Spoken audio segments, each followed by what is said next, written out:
Hello students, my self Akash and आज हम ह्यूमैनिटाज़ पे क्लास 12th पॉलिटिकल साइंस का जो बोर्ड एग्ज़ाम है 22 को, उसके लिए वन शॉट रिवीजन करने वाले हैं first book, that is contemporary world politics का। So let's get started with this video. इस वीडियो में हम सब कुछ कवर करेंगे, सारे थीम्स, सारे टॉपिक्स जो भी इम्पॉर्टेंट हैं, जो लेस इम्पॉर्टेंट हैं वो भी हम उसको थोड़े ज़्यादा पेज पे कवर करेंगे, बट इन शॉर्ट हम सब कुछ कवर करने वाले हैं, ठीक है। एंड आई एश्योर कि इस वीडियो के एंड में जब तुम पहुंचोगे तब तक तुम जितना भी कुछ कवर करोगे उसी में से पेपर में आएगा, तुम्हारे एग्ज़ाम में आएगा। एंड उसके अलावा शायद से कंसीडर किया जाएगा कि आउट ऑफ द सिलेबस है। सो ज़्यादा कुछ नहीं कहूँगा, let's get started. End of bipolarity हम जितने भी चैप्टर्स हैं सारे सीक्वेंस में कवर करेंगे, ठीक है। Please take your time. अगर तुमको लाइक बीच में उठना बैठना है, ब्रेक ले लेना तुम, बट कॉन्सेंट्रेट, ठीक है। पूरा एफर्ट डालो कॉन्सेंट्रेट करने का इस पूरे वीडियो में, because if you have not studied that much this is gonna be helpful for you. Okay, so end of bipolarity. Now think for a moment, pause the video, what is bipolarity, ठीक है।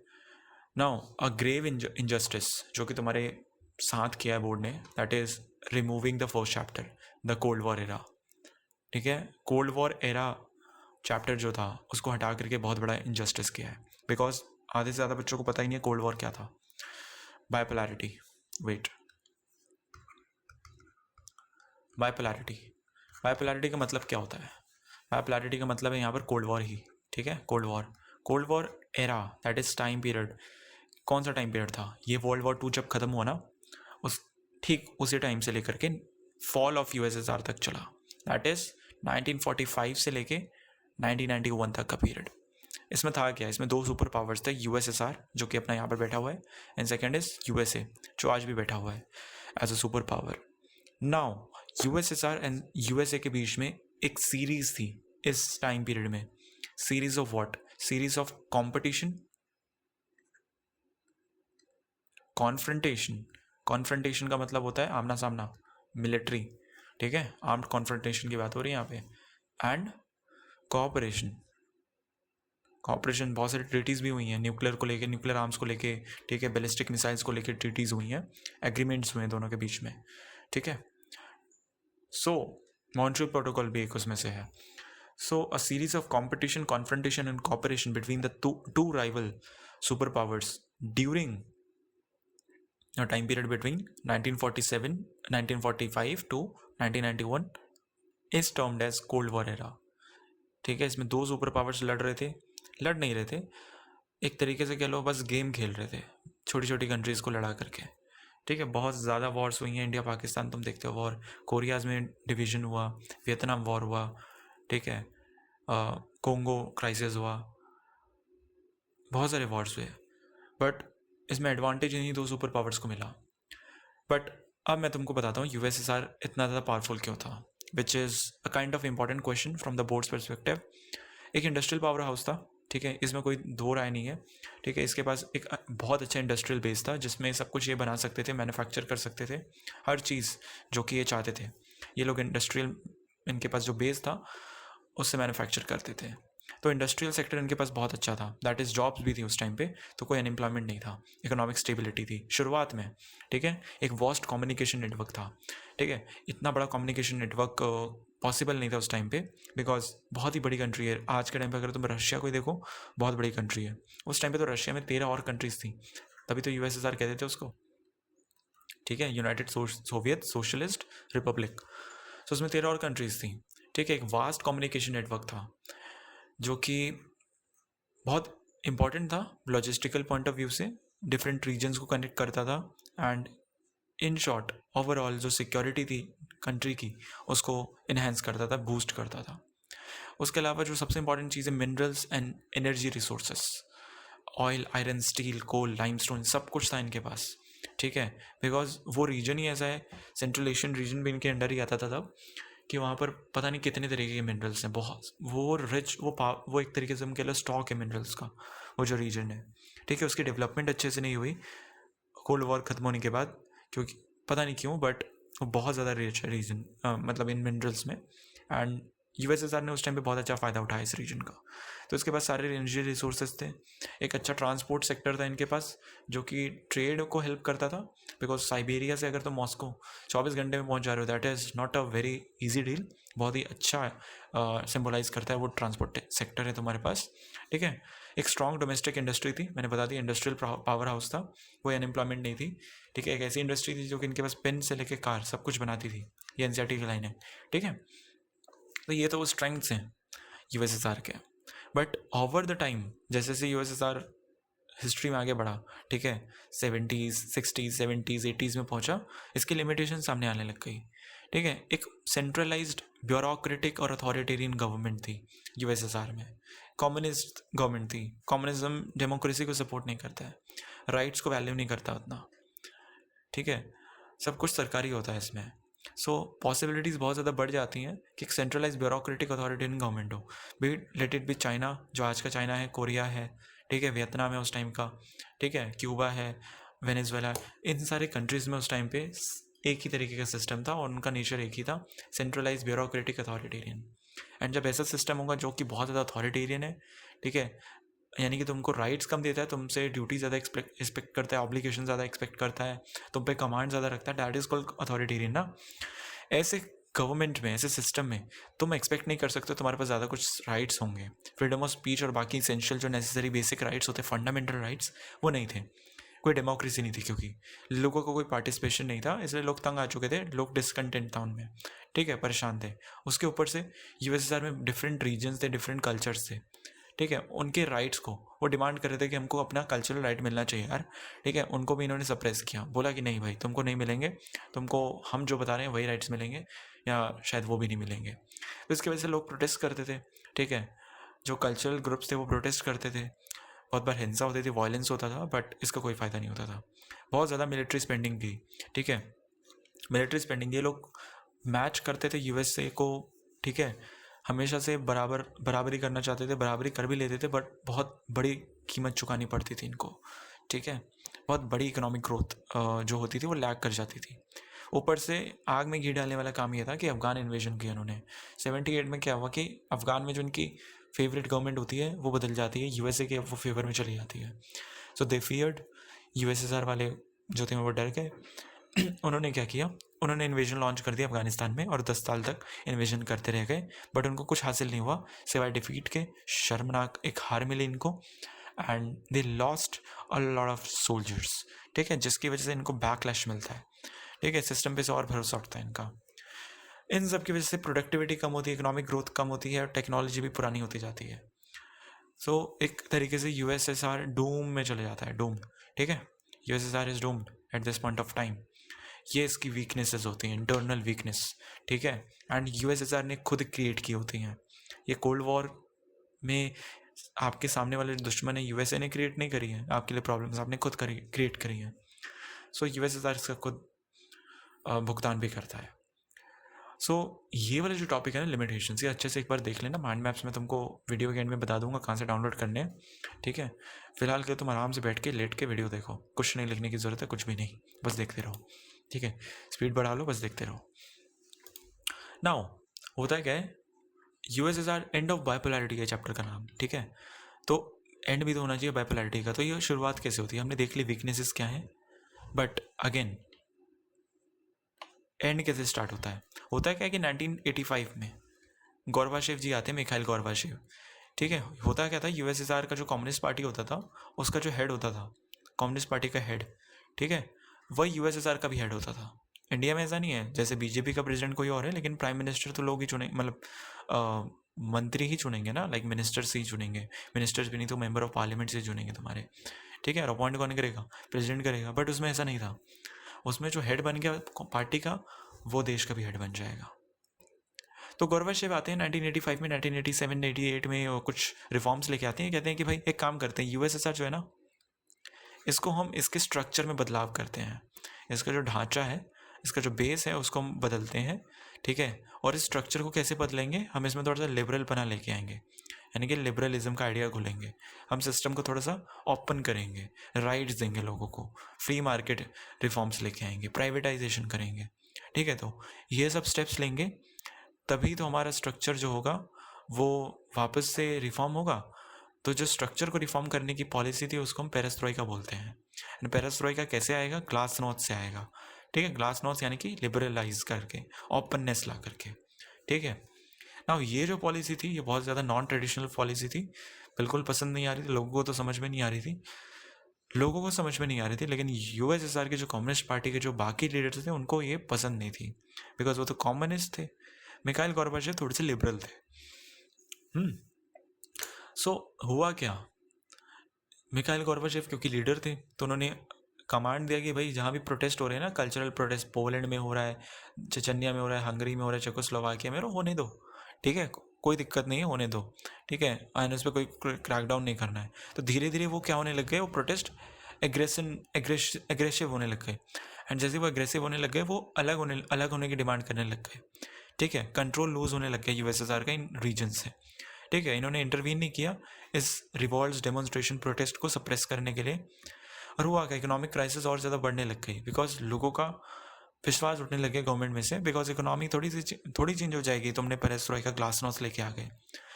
जिस time पे Gorbachev आए थे वो normal time नहीं था, बहुत ज़्यादा चैलेंजिंग टाइम था। 1988 में इन्होंने ये पॉलिसी लाई, 1988 में अफगानिस्तान से आर्मी बुलाई, ठीक है। एंड लोगों के प्रोटेस्ट और बढ़ने लग गया, बिकॉज न्यूज़ सामने आती थी कि भाई कोई कुछ अचीवमेंट नहीं हुए कहीं पे, एंड महंगाई बहुत बढ़ रही थी, इकोनॉमिक क्राइसिस बढ़ती जा रही थी। 1991 में क्या होता है, इन दी एंड कम्युनिस्ट पार्टी के कुछ बड़े बड़े दिग्गज होते हैं जो कि अगेंस्ट होते हैं गोर्बाचेव के, वो एक कू अरेंज करते हैं कि भाई हम गोर्बाचेव को हटाएंगे, वापस अपना कंट्रोल कायम करेंगे, नहीं तो हम टूट जाएंगे, हमारी कंट्री टूट जाएगी, ठीक है। बट जैसे ही ये लोग गोर्बाचेव को हटाने जाते हैं, इन लोगों को घेर लिया जाता है दूसरे लोगों के द्वारा, एंड ये लोग होते हैं पब्लिक, ठीक है। ये पब्लिक है, सब जानती है। तो पब्लिक जो होती है दैट इज सिटीजन्स, इनका जो लीडर होता है दैट इज बोरिस येल्सिन, ठीक है। ये क्या करता है कि जो हार्ड लाइन, जो कट्टर लोग होते हैं ना, जिन्होंने को अटेम्प्ट करने की कोशिश की होती है, इनको एक घेर लेते हैं और को फेल कर देते हैं, और बोरिस येल्सिन जो होते हैं वो लीडर बन जाते हैं, ठीक है ना। होता क्या है कि मिखाइल गोर्बाचेव को प्रेशर में आकर के रिज़ाइन करना पड़ता है, और ये जो लीडर होता है बोरिस येल्सिन, ये बन जाता है तुम्हारा प्रेसिडेंट ऑफ यूएसएसआर। ना जैसे ही प्रेसिडेंट ऑफ यूएसएसआर बनता है, ये दो काम करता है। फर्स्ट, दिसंबर का जो महीना होता है उस टाइम का 1991 में, ये दो अनाउंसमेंट करते हैं। फर्स्ट, डिसोल्यूशन ऑफ यूएसएसआर, अब से यूएसएसआर नहीं रहेगा, दैट इज रशिया, यूक्रेन और बेलारूस, ये तो तीन मेन रीजन्स थे ना, यहीं से सारे लीडर्स आते थे कम्युनिस्ट पार्टी में, और बाकी अलग अलग पोस्ट पे, टॉप पोस्ट पे। तो तीनों के जो हेड्स होते हैं वो एक प्रेस कॉन्फ्रेंस करते हैं और कहते हैं कि रशिया, यूक्रेन, बेलारूस तो अलग अलग कंट्रीज बनेंगी ही बनेंगी, साथ में जितने सेंट्रल एशियन रिपब्लिक्स हैं ना, तजिकिस्तान, उज्बेकिस्तान, ठीक है, ये जो भी रिपब्लिक्स, आर्मेनिया, अजरबैजान, एंड जितने भी ईस्ट यूरोपियन रिपब्लिक्स हैं लाइक पोलैंड, हंगरी, ये सब इंडिपेंडेंट हो जाएंगे आपसे, ये सब क्या होंगे, ये इंडिपेंडेंट कंट्रीज बन जाएंगी। तो फर्स्ट तो ये डिसॉल्व कर दिया यूएसएसआर को, इंडिपेंडेंस दे दी 14-15 कंट्रीज़ को। सेकेंड क्या किया इन्होंने, कम्युनिस्ट पार्टी ऑफ यूएसएसआर को बैन कर दिया। सो दो चेंजेस किए इन्होंने। तो अभी तक क्लियर है गोर्बाचेव ने क्या रिफॉर्म्स लेके आया, वो उसका आइडिया क्या था, ठीक है, एंड उसके क्या कॉन्सिक्वेंसेस हुए। लोगों को लगा कि बहुत ज़्यादा फास्ट जा रहा है, ठीक है, गोर्बाचेव, कुछ लोगों को लगा बहुत ज़्यादा स्लो जा रहा है गोर्बाचेव, उसको और ज़्यादा फास्ट जाना चाहिए, कुछ को लगा बहुत ज़्यादा फास्ट जा रहा है, उसको स्लो जाना चाहिए। इसी में वो अपने दोनों तरह के लोगों का सपोर्ट खो बैठा, एंड ऊपर से अपने पॉलिटिकल जो एड्स थे, जो कि कम्युनिस्ट पार्टी के जो सहकारी थे उसका भी सपोर्ट वो खो बैठा था। सो पॉलिसी अच्छी थी बट मेथड गलत था गोर्बाचेव का, जिसकी वजह से उसको बैकलैश झेलना पड़ा एंड उसको रिज़ाइन करना पड़ा। But this led to a revolution, जिसकी वजह से बोरिस येल्सिन एक लीडर आते हैं, ठीक है, एक पॉपुलर लीडर आते हैं, एंड रशिया, यूक्रेन, बेलारूस के जो होती है वो, इसके जो हेड होते हैं, ये मिल करके डिसॉल्व करते हैं यूएसएसआर को और कम्युनिस्ट पार्टी को बैन करते हैं। समझ में आया? कूल। अब आगे बढ़ते हैं, अब हुआ क्या इससे, ठीक है, कंसिक्वेंसेज ऑफ यूएसएसआर कोलैप्स। अभी तक हमने देखा यूएसएसआर की क्या स्ट्रेंथ थी शुरुआत में, बाद में उसके क्या वीकनेसेस उभर के आई, फिर वो गोर्बाचेव ने क्या पॉलिसीज लेके आया, कैसे वो कॉन्सिक्वेंसेज हुआ और कैसे यूएसएसआर कोलैप्स हो गई, हमने देख लिया। नाउ यूएसएसआर कोलैप्स होने के कॉन्सिक्वेंसेज क्या थे। फर्स्ट, कोल्ड वॉर खत्म हो गया ऑब्वियसली, ठीक है, यूएसएसआर नहीं रहा, कोई सुपर पावर दूसरा रहा नहीं, तो एक बचा, कोल्ड वॉर खत्म। यूएस जो था एक global hegemon, that is super power बन के सामने आया और लिबरल डेमोक्रेसी कैपिटलिज्म के आइडिया को इसने पॉपुलराइज करना शुरू किया, ठीक है। साथ ही में कुछ न्यू नेशंस आए, लाइक मैंने तुमको बताया सेंट्रल एशिया में और ईस्टर्न यूरोप में आए, अराउंड 13 to 14 नेशंस आए, 14 नेशंस आए, ठीक है, नए कंट्रीज आए, और इन्होंने अपने जो रिलेशन है वेस्टर्न कंट्रीज़ के साथ इम्प्रूव करने की कोशिश करी। जो मैनी एक्स यूएसएसआर कंट्रीज थे जो कि नेटो के साथ अलाइन थे, मतलब कि जो एक्स यूएसएसआर कंट्रीज थे सेंट्रल एशिया में या फिर ईस्टर्न यूरोप में, वो नेटो के साथ जुड़ गए, जैसे पोलैंड हो गया, हंगरी हो गया, ये जुड़ गए, नेटो में जुड़ गए, ज्वाइन हो गए तुरंत ही, और वेस्टर्न इकोनॉमी के साथ अपने ट्रेड रिलेशन उन्होंने स्टैब्लिश कर दिए। तो कंसिक्वेंसेस ये हुआ यूएसएसआर कोलैप्स का। बट रशिया में क्या हो रहा था, रशिया में चीज़ें बदल रही थी बहुत ड्रास्टिकली, ठीक है। शॉक थेरेपी पे आते हैं। शॉक थेरेपी बहुत इंपॉर्टेंट टॉपिक है, ठीक है, समझ में आ रही बात। तो शॉक थेरेपी क्या था,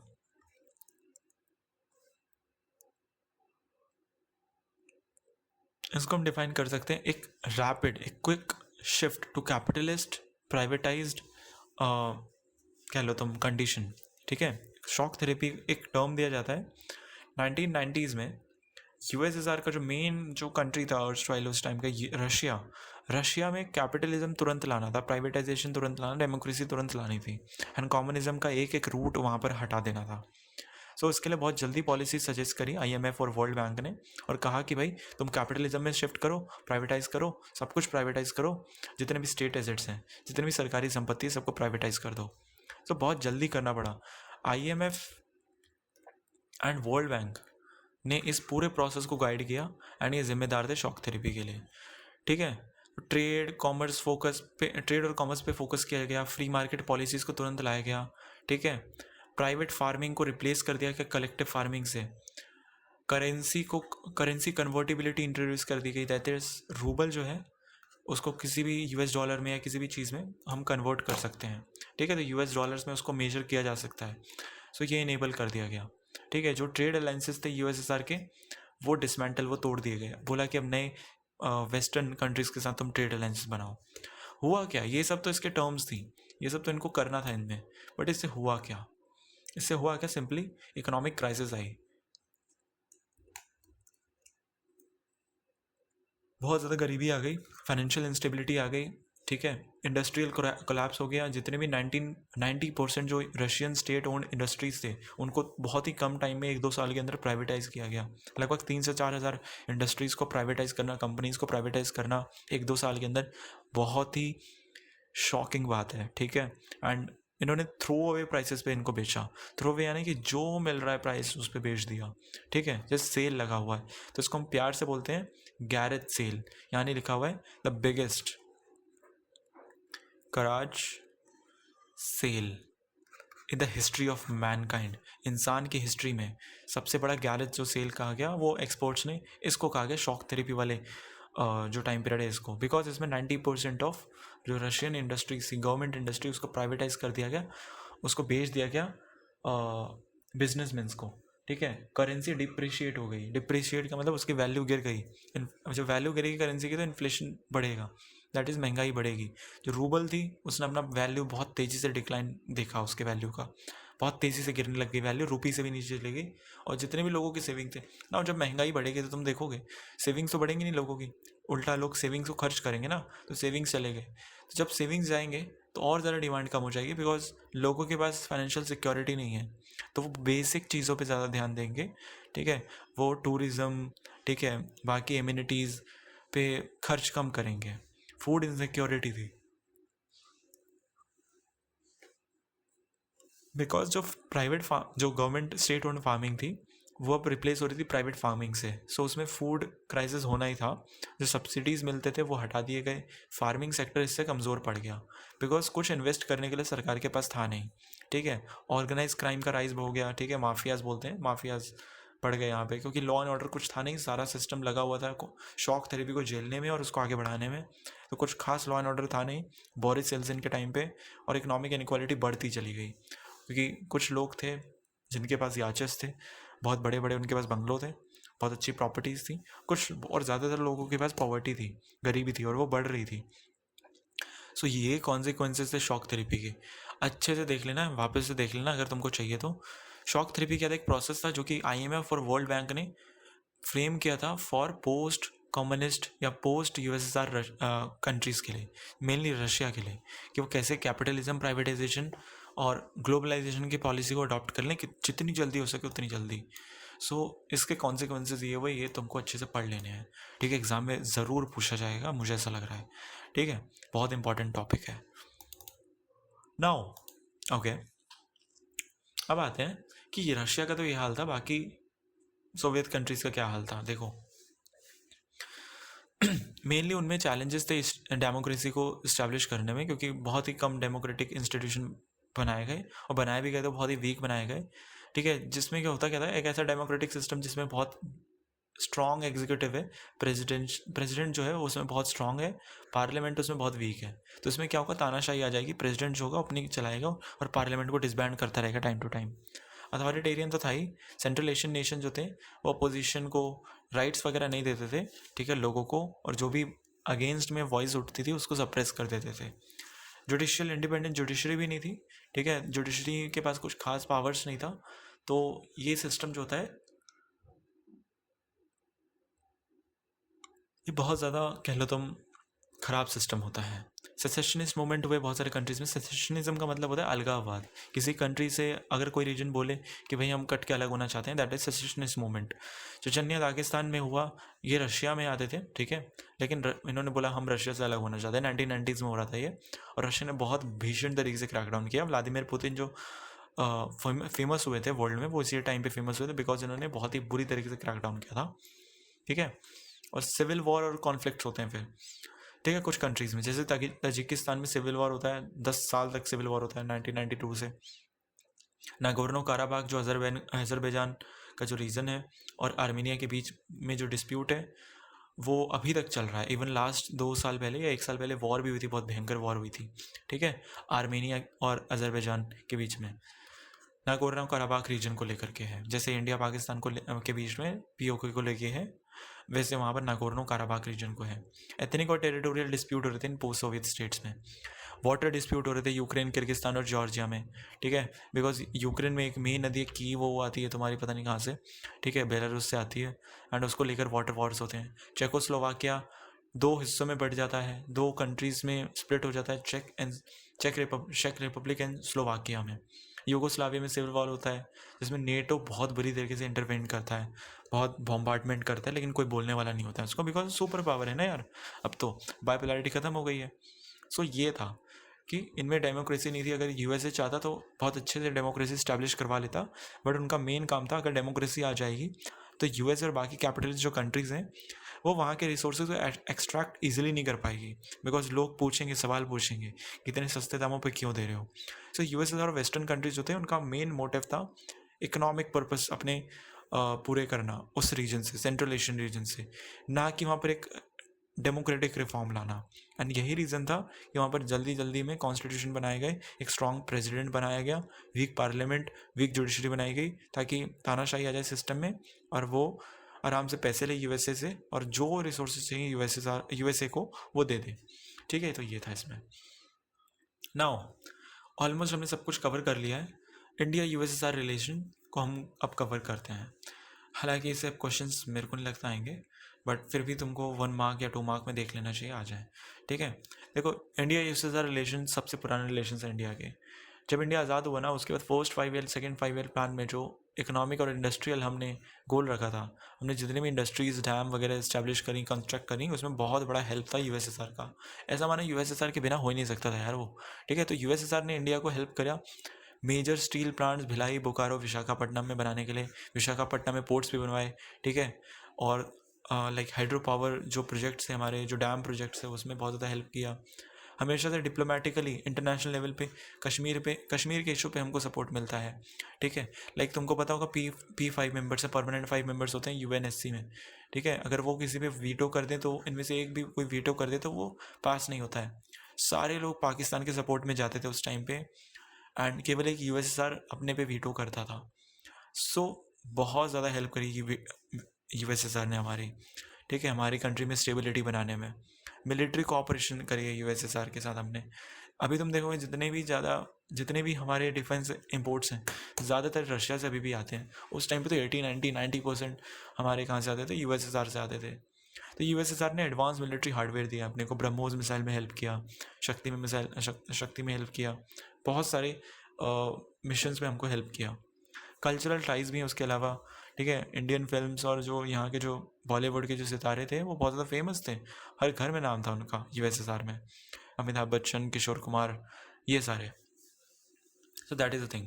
पोस्ट सोवियत स्टेट्स में भी सेम चीज़ें थी। पोस्ट सोवियत यानी कि अगर हम रशिया को हटा दें तो उसमें आती हैं बातें, और रशिया को अगर हम इंक्लूड करें सॉरी, तो रशिया और बाकी अदर जो central Asian, eastern Asian republics हैं, ईस्टर्न यूरोपियन रिपब्लिक्स हैं, उनमें तो स्ट्रॉन्ग रिलेशंस रहा है हमारा रशिया और बाकी एक्स यूएसएसआर के स्टेट्स के साथ, ठीक है। हमारे बहुत अच्छे रिलेशंस रहे हैं। कल्चरल इन्फ्लुएंस हमारा एक्सपैंड हुआ इन कंट्रीज़ में। इंडिया रशिया ने एक मल्टीपोलर वर्ल्ड का, दोनों का यार विजन भी सेम है। इंडिया रशिया का जो विजन है ना, बहुत ही कॉमन विजन है। डिफेंस कॉपरेशन बढ़ता गया है हमारा रशिया के साथ हमेशा से। ऐसा नहीं हुआ कि कोल्ड वॉर ख़त्म हुआ और डिफेंस कॉपरेशन ख़त्म हो गया, बहुत अच्छे से चला है। तो that is the thing. Arab spring से कोई क्वेश्चन आ जाए तो आ जाए, वरना मुझे नहीं लगता कोई क्वेश्चन आएगा। अरब स्प्रिंग एक बार के लिए देख लेना कि हुआ क्या था। 2010 से ये स्टार्ट होता है, 2010 में, ठीक है। होता क्या है कि anti corruption, unemployment, poverty, autocratic authoritarianism के खिलाफ एक प्रोटेस्ट होता है टूनिशिया में, ठीक है। मोहम्मद मोहम्मद मोइजू ऐसे कुछ नाम होता है उस इंसान का। अपने आप को वो आग लगा लेता है बीच चौराहे में, एंड वो एक प्रोटेस्ट का रूप ले लेता है टूनिशिया में, ठीक है, टूनिशिया में। एंड वहाँ से वो पूरे अरब कंट्रीज़ में फैलने लग जाता है, ठीक है। एंड अरब कंट्रीज़ में डेमोक्रेटाइजेशन की वेव आने लग जाती है, लेकिन बहुत बहुत हद तक वो फेल हो जाता है, ठीक है। जो लॉन्ग टाइम लीडर्स होते हैं, कुछ हौसनी मुबारक होते हैं, इजिप्ट में 30 सालों से ज़्यादा तक रूल कर रहे होते हैं, ठीक है। टर्की में, वहाँ पर भी लीडर्स चेंज हो जाते हैं, लीडरशिप बदल जाती है। लेकिन अगर बोला जाए अरब स्प्रिंग क्या सक्सेसफुल था, तो नहीं। केवल टूनिशिया और बाकी 1-2 कंट्रीज़ में सक्सेसफुल था, बाकी जितने भी अरब कंट्रीज़ हैं सब में ये डिज़ास्टर लेके आया, बाकी बहुत सारी कंट्रीज़ में, ठीक है।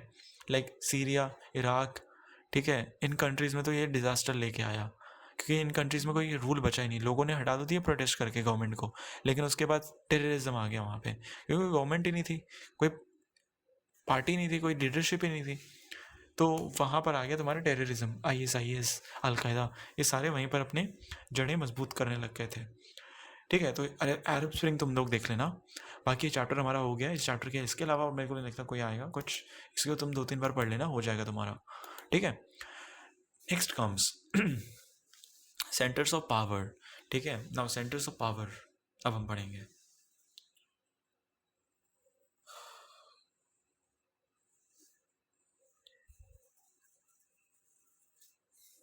सो सेंटर्स ऑफ पावर में कुछ भी खास नहीं है except European Union and ASEAN के अलावा, ठीक है। तो यूरोपियन यूनियन को हम देखते हैं सबसे पहले, ठीक है। यूरोपियन यूनियन में सबसे इंपॉर्टेंट क्वेश्चन जो आता है वो आता है कि ये कैसे इकोनॉमिक से पॉलिटिकल यूनियन बन गया, ठीक है। एक पॉलिटिकल और इकोनॉमिक यूनियन है, 27 नेशंस है इसमें, ब्रसेल्स बेल्जियम में हेडक्वार्टर है। इकोनॉमिक और पॉलिटिकल कोऑपरेशन को फॉस्टर करना इसका एम है अमंग मेंबर कंट्रीज़ में, ठीक है। कॉमन करेंसी है इनकी, ठीक है। एक नेशनल एंथम है खुद का, एक खुद की इनकी पार्लियामेंट भी है, फॉरेन पॉलिसी भी है, ट्रेड पॉलिसी भी है, ठीक है। ये सब है इनके पास यूरोपियन यूनियन में, ठीक है। अब हुआ क्या, इसकी एवोल्यूशन को हम समझते हैं। वर्ल्ड वॉर 2 खत्म होता है, कोल्ड वॉर शुरू हो जाता है। कोल्ड वॉर शुरू होते ही, ठीक है, क्या होता है, यूएसएसआर एक्सपैंड करने लग जाता है और जर्मनी तक पहुंच जाता है। बोलता है मैं पूरे यूरोप को कब्जा लूँगा। यूएसए फियर में आ जाता है कि नहीं, अगर इसने यूरोप को कब्जा लिया, दैट इज़ बहुत सारी पॉपुलेशन, बहुत सारे कंट्रीज इसके सपोर्ट में आ जाएंगे एंड हमारे लिए सर्वाइव करना बहुत वीक हो जाएगा। तो इन्होंने क्या किया, जितने भी वर्ल्ड वॉर 2 के बाद जो तहस नहस हुए कंट्रीज से, जर्मनी, इटली, ब्रिटेन, इन सबको पैसा देना शुरू किया। यूरोप सफ़र कर चुका था वर्ल्ड वॉर 2 के डिफॉस्टेशन, हालांकि वो जीत गए थे, लेकिन बहुत गहरी चोट थी उनमें। जो यूएसए जो था, उसके बाद बहुत सारा पैसा था। उसने क्या किया, एक प्लान इंट्रोड्यूस किया। प्लान का नाम था Marshall plan, sir John Marshall के नाम पे पड़ा था। एंड इस प्लान के तहत यूएसए पैसे दे रहा था पूरे यूरोपियन कंट्रीज़ को, ठीक है। एंड यूरोपियन कंट्रीज़ उस पैसे से डेवलपमेंट कर रहे थे, रिवाइवल कर रहे थे अपना। तो EU को इस्टेब्लिश किया गया to promote economic unity, shared security and foreign policy cooperation. ये सब था इसमें मेन, कि मार्शल प्लान के तहत कुछ $1 बिलियन दिए गए थे, ठीक है। एंड $13 बिलियन दिए गए थे पैसे and US secretary state George Marshall के नाम पे पड़ा था। 1947 में स्टार्ट होता है प्लान, ठीक है, और 4 साल तक इनको हर साल 13 बिलियन पैसे मिलते हैं सारे कंट्रीज़ को मिला करके। अब तुम्हारे मन में सवाल उठता है, लाइक ये कंट्रीज़ भूखे हैं पैसे के लिए इस टाइम पे, बिकॉज इनको रिवाइव करना है, खुद को वापस से सही करना है, तो ये कैसे डिस्ट्रीब्यूट होगा, ठीक है ना। इसको डिस्ट्रीब्यूट करने के लिए उन्होंने क्या किया, अगले ही साल इनको याद आया, अरे यार हमको तो इसको डिस्ट्रीब्यूट भी करना है, उसके लिए अलग से एक ऑर्गेनाइजेशन बनानी पड़ेगी। तो उन्होंने क्या किया, ट्रीटी ऑफ पेरिस करी। पेरिस में मिले ये लोग, फ्रांस के पेरिस में, एंड वहाँ पर इन्होंने एक ट्रीटी एग्रीमेंट साइन किया सबने, बोला कि हम ऑर्गेनाइजेशन फॉर एक यूरोपियन इकोनॉमिक कॉपरेशन बनाएंगे, जिसमें जो मार्शल प्लान के तहत जो पैसे आ रहे हैं, जो भी डोनेशन पैसे आ रहे हैं हमारे डेवलपमेंट के लिए, उसके थ्रू वो जो बॉडी होगी OEEC वही डिस्ट्रीब्यूट करेगी अकॉर्डिंग टू आवर नीड्स, ठीक है, एंड वही इसको मॉनिटर करेगी कि इस कंट्री को कितना मिलना चाहिए उसको, ठीक है। सो ये ट्रीटी ऑफ पेरिस का मेन मुद्दा था कि भाई बताना कि कौन से कंट्रीज इस मार्शल प्लान के कितने पैसे को होल्ड करके रखेगी। अगले ही साल फिर याद आया कि नहीं यार, हम इकोनॉमिक वो तो कर रहे हैं, रिवाइवल तो कर रहे हैं, लेकिन हम पे क्या अटैक कर दिया अगर USSR, तो कौन बचाएगा, USA तो बहुत दूर है। तो उन्होंने क्या किया, नेटो को इस्टेब्लिश किया, ठीक है, नॉर्थ अटलांटिक ट्रीटी ऑर्गेनाइजेशन 1949 में, जिसकी वजह से पॉलिटिकल और सिक्योरिटी टाइज स्ट्रेंथन हो गए। आर्टिकल 5 जो है नेटो का, ठीक है, आर्टिकल 5 क्या कहता है, आर्टिकल 5 कहता है attack on one would be considered as an attack on all, ठीक है, एक पे अटैक होगा तो सब पे अटैक माना जाएगा, ठीक है। Then comes treaty of Maastricht in the end 1992 में, बीच में बहुत सारे ट्रीटीज होते हैं, ट्रीटी ऑफ रोम होता है, ट्रीटी ऑफ पेरिस फिर से होता है, बहुत सारे ट्रीटीज होते हैं, लास्ट में ट्रीटी ऑफ मास्ट्रिच होता है 1992 में, ठीक है। अब मास्ट्रिच शहर में जब ये ट्रीटी होती है, एग्रीमेंट होती है, इसमें फॉर्मली यूरोपियन यूनियन बना दिया जाता है, इस्टेब्लिश कर दिया जाता है, और एक पॉलिटिकल यूनियन बन जाती है। तुम देखते हो यार कैसे इकोनॉमिक रिवाइवल के लिए OEC बनाया गया था, उसके बाद कैसे कैसे धीरे धीरे नेटो बना, फिर यूरोपियन पार्लियामेंट बना, यूरोपियन काउंसिल बना, देन यूरोपियन यूनियन बना, जिसका कॉमन करेंसी है, common foreign policy, trade policy है। तो एक तुम देख पा रहे हो कैसे इकोनॉमिक से एक पॉलिटिकल एक यूनियन बन गया है ये यूरोपियन यूनियन, ठीक है। नाउ इसके अलावा अब हम देखेंगे इसकी स्ट्रेंथ क्या है, ठीक है, इसकी ग्लोबल सिग्निफिकेंस क्या है। Now first is economic strength है इसका कुछ, ठीक है। GDP जो है USA को पास कर देती है, 12 ट्रिलियन की GDP है। जो यूरो था वो राइवल करता है US डॉलर को। EU का जो ट्रेड वॉल्यूम है वो 3 गुना ज़्यादा है USA के साथ। USA के साथ क्यों कंपेयर करें, बिकॉज USA जो है उस टाइम पे सुपर पावर है। पॉलिटिकल डिप्लोमेटिक UK पहले था इसमें। फ्रांस जो है वो वीटो पावर होल्ड करता है UNSC में, ठीक है। तो अगेन ये चेक है USA पे, अगर USA कुछ करवाना चाहते हैं उसको EU का सपोर्ट बहुत इंपॉर्टेंट है, क्योंकि UNSC में उसका एक मेंबर बैठा हुआ है, ठीक है। ग्लोबल पॉलिसी को शेप करने में बहुत इंपॉर्टेंट रोल निभाता है, ठीक है। उसके अलावा मिलिट्री और टेक्नोलॉजिकल इसके कुछ स्ट्रेंथ है, एक बार तुम देख लेना, ठीक है। सेकंड मोस्ट पावरफुल है फ्रांस। UK के पास न्यूक्लियर्स हैं, न्यूक्स हैं, जर्मनी के पास भी न्यूक्स हैं, ठीक है। चैलेंजेस क्या है, ब्रेक्सिट हो गया, UK ही निकल गया, उसने अपने पाउंड को ज़्यादा इंपॉर्टेंट समझा, ठीक है। फॉरेन पॉलिसी को डाइवर्जेंट, बहुत सारे कंट्रीज़ के पास अलग अलग फॉरेन पॉलिसीज़ हैं, बट हमने पढ़ा क्या है कि सेम फॉरेन पॉलिसी है, जो कि थोड़ा सा कन्फ्यूजिंग है। एंड इसी की वजह से ये जो कन्फ्यूजन है इसको हम प्यार से नाम देते हैं यूरोस्केप्टिसिज्म। हम थोड़े से डाउट में यूरोपियन यूनियन के इंटीग्रेशन यूनिटी को लेकर के, क्योंकि जैसा वो दावा करते हैं वैसा दिखता नहीं है। इसको हम प्यार से यूरोस्केप्टिसिज्म बोलते हैं इस थॉट को, जिसमें डाउट होता है हमारे common currency, about the common, not only the common currency but about every policy. कोई भी पॉलिसी के अराउंड कोई डाउट है तो लाइक वो हम यूरोस्केप्टिसिज्म में काउंट करते हैं, ठीक है। आई होप यहाँ तक क्लियर होगा तुम लोगों को। नाउ अब हम आगे बढ़ते हैं, थोड़ा सा आसियान देखेंगे, ठीक है। आसियान के बाद चाइनीज़ इकोनॉमी का राइज देखेंगे। आसियान इंपॉर्टेंट है, EU इंपॉर्टेंट है, ये पूरा चैप्टर इंपॉर्टेंट है एक तरीके से, बट अगर लॉन्ग के परस्पेक्टिव से पूछोगे तो आसियान एंड EU में से ही आएगा, मेरे को ऐसा लगता है, क्योंकि बहुत ही काम आता है यार चाइनीज़ वाले टॉपिक में से, ठीक है। So then comes ASEAN. ASEAN जो है 1967 में बैंकॉक डिक्लेरेशन हुआ था, ठीक है। उसके तहत ये इस्टेब्लिश होता है, ठीक है। हेडक्वार्टर का है जकार्ता, जो कि कैपिटल है इंडोनेशिया शहर, इंडोनेशिया कंट्री की, ठीक है। इसके जो फाउंडिंग मेंबर्स होते हैं इंडोनेशिया, मलेशिया, फिलीपींस, थाईलैंड, ये इसके फाउंडिंग मेंबर्स होते हैं। जस्ट वेट अ सेकेंड, ये क्या होते हैं, इसके फाउंडिंग मेंबर्स होते हैं, ठीक है। इंडोनेशिया, मलेशिया, फिलीपींस, थाईलैंड, ठीक है। आई होप यहाँ तक क्लियर होगा तुमको।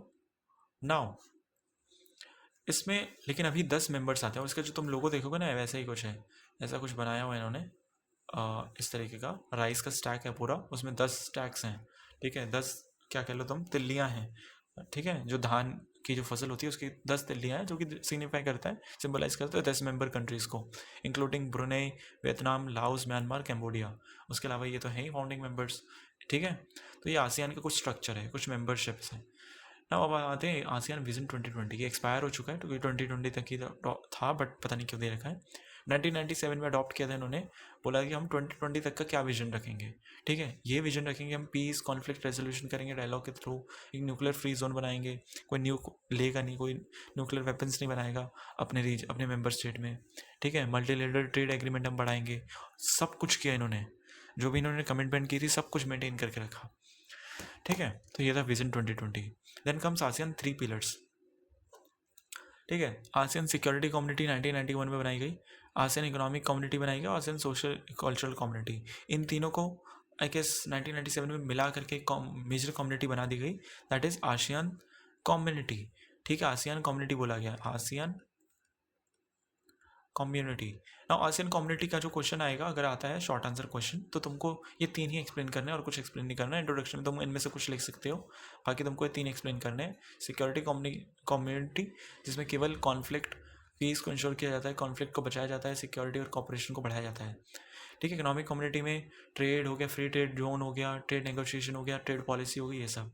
और सोशल कल्चरल कम्युनिटी में तुमको पता है, like south east Asian countries जो है उनके में बहुत ज़्यादा डाइवर्स कल्चर है, सो उसको प्रिजर्व करने के लिए उन्होंने सोशल कल्चरल कम्युनिटी बनाई है। आसियान की फुल फॉर्म है association for south east Asian Nations, ठीक है यहाँ तक। सो आई होप यहाँ तक क्लियर होगा, ठीक है। ये एम वेम पढ़ लेना, बाकी कुछ इंपॉर्टेंट है नहीं इसमें। Now comes BRICS. ब्रिक्स को हम पहले पढ़ेंगे, ब्रिक्स में कुछ खास नहीं है, ब्रिक्स लेकिन बहुत इंपॉर्टेंट बन गया है, आसियान से भी इंपॉर्टेंट बन गया है, ठीक है, रिसेंट कुछ ईयर्स में। तो BRICS stand for Brazil, Russia, India, China and South Africa, लेकिन इसमें और भी मेंबर्स आ चुके हैं, ठीक है। 2006 में फाउंड किया गया था और 2009 में रशिया ने ज्वाइन कर, रशिया कह रहा हूँ कि साउथ अफ्रीका ने ज्वाइन किया था, ठीक है। ऑब्जेक्टिव्स तुम लोग देख लेना, ठीक है, कुछ खास ऑब्जेक्टिव पूछते नहीं तुमसे। न्यू डेवलपमेंटल बैंक, ये याद रखना, 2014 में इन्होंने इंट्रोड्यूस किया था, ताकि हम IMF और वर्ल्ड बैंक पे जो डिपेंडेंस है वो कम कर सकें, और अपने जो जितने भी मेंबर कंट्रीज हैं वो लोन ले सकते हैं NDB से, न्यू डेवलपमेंट बैंक से, ठीक है यहाँ तक। तो ये था ऑल अबाउट ब्रिक्स। ब्रिक्स से कुछ खास पूछते नहीं है, 1 मार्क्स के अलावा कभी पूछ लिया तो, इसलिए हम ज़्यादा फोकस नहीं करेंगे। Now rise of Chinese economy. 1949 में माओ जेडुंग जो होते हैं वो कम्युनिस्ट रेवोल्यूशन रचते हैं और वो जीत जाते हैं। 1949 के बाद से चाइना जो होती है कम्युनिस्ट कंट्री बन जाती है, एंड वो एक सोवियत स्टाइल मॉडल को फॉलो करती है, ठीक है, USSR के मॉडल को। यानी कि एक ज़मीन है जहाँ पर एग्रीकल्चर हो रहा है, इनके पास इंडस्ट्री नहीं थी चाइना के पास, तो जो भी एग्रीकल्चर से इनकम आ रहा है, ठीक है, वो क्या करेंगे, इनकम को, उस इनकम को ये लोग क्या करेंगे, इन्वेस्ट करेंगे इंडस्ट्रियल ग्रोथ पे। सो ये चीज़ थी। अब धीरे धीरे जो सिस्टम था ये बहुत ज़्यादा वीक होने लग गया, ठीक है। और हुआ क्या इन दी एंड, और 1972 में, ठीक है, इसके फेलियर्स यहाँ तुम पढ़ सकते हो। स्लो ग्रोथ हुआ, पॉपुलेशन बढ़ता गया, लेकिन इकोनॉमिक ग्रोथ बहुत स्लो हुई, रेवेन्यू बहुत कम आया, तो उन्होंने टेंशन में आकर के क्या किया, USSR के प्लान को हटा दिया और USA के साथ इन्होंने डिप्लोमेटिक रिलेशन स्टैब्लिश कर दिए और USA की हेल्प लेने लग गए। अगले ही साल क्या हुआ, इन्होंने मिल करके क्या किया, 4 मॉडर्नाइजेशन थ्योरी तो नहीं, प्लान को अनाउंस कर दिया, जिसमें 4 फील्ड्स में मॉडर्नाइजेशन करना था, agriculture, military, science, technology and industry, ठीक है। Technology I guess science and technology एक में तुम गिनोगे, ठीक है यहाँ तक। आई होप यहाँ तक क्लियर होगा तुमको। नाउ होता क्या, इसके बाद 1978 में एक और पॉलिसी आ जाती है इनकी, open door policy. Open door policy में क्या होता है यार, ओपन डोर पॉलिसी में कुछ नहीं होता है, लिबरलाइजेशन करते हैं, हमने भी जस्ट पढ़ा था, जो फॉरेन कैपिटल टेक्नोलॉजी इनफ्लो को ये लोग बढ़ाते हैं। ये सब रशिया में बहुत तेज़ी से हो रहा था, बाकी कंट्रीज़ में बहुत धीरे धीरे हो रहा था, ठीक है। सो 78 में ओपन डोर पॉलिसी आती है, जिसकी वजह से ग्रोथ होता है एग्रीकल्चर आउटपुट में, पर्सनल सेविंग्स ऊपर जाती हैं, FDI ऊपर जाता है, इंटरनेशनल ट्रेड ऊपर जाता है, ये सब तुम पढ़ लेना, लेकिन कंसर्न्स थे इसके कुछ, और ये सब तुम पढ़ सकते हो, ठीक है, पॉज करके। देन कम्स 1982, एग्रीकल्चर में प्राइवेटाइजेशन करते हैं ना। USSR के जो रशिया होता है उसमें शॉक थेरेपी होता है, इसको शॉक थेरेपी इसलिए नहीं बोलते, सिंपली बिकॉज ये धीरे धीरे आया। पहले एग्रीकल्चर तुम देख रहे हो प्राइवेटाइजेशन किया, धीरे धीरे आया सब कुछ, ठीक है। और इन्होंने बाद में स्पेशल 2001 में WTO भी ज्वाइन कर लिया, उसके मेन मेंबर बन गए और स्पेशल इकोनॉमिक जोन भी बनाया।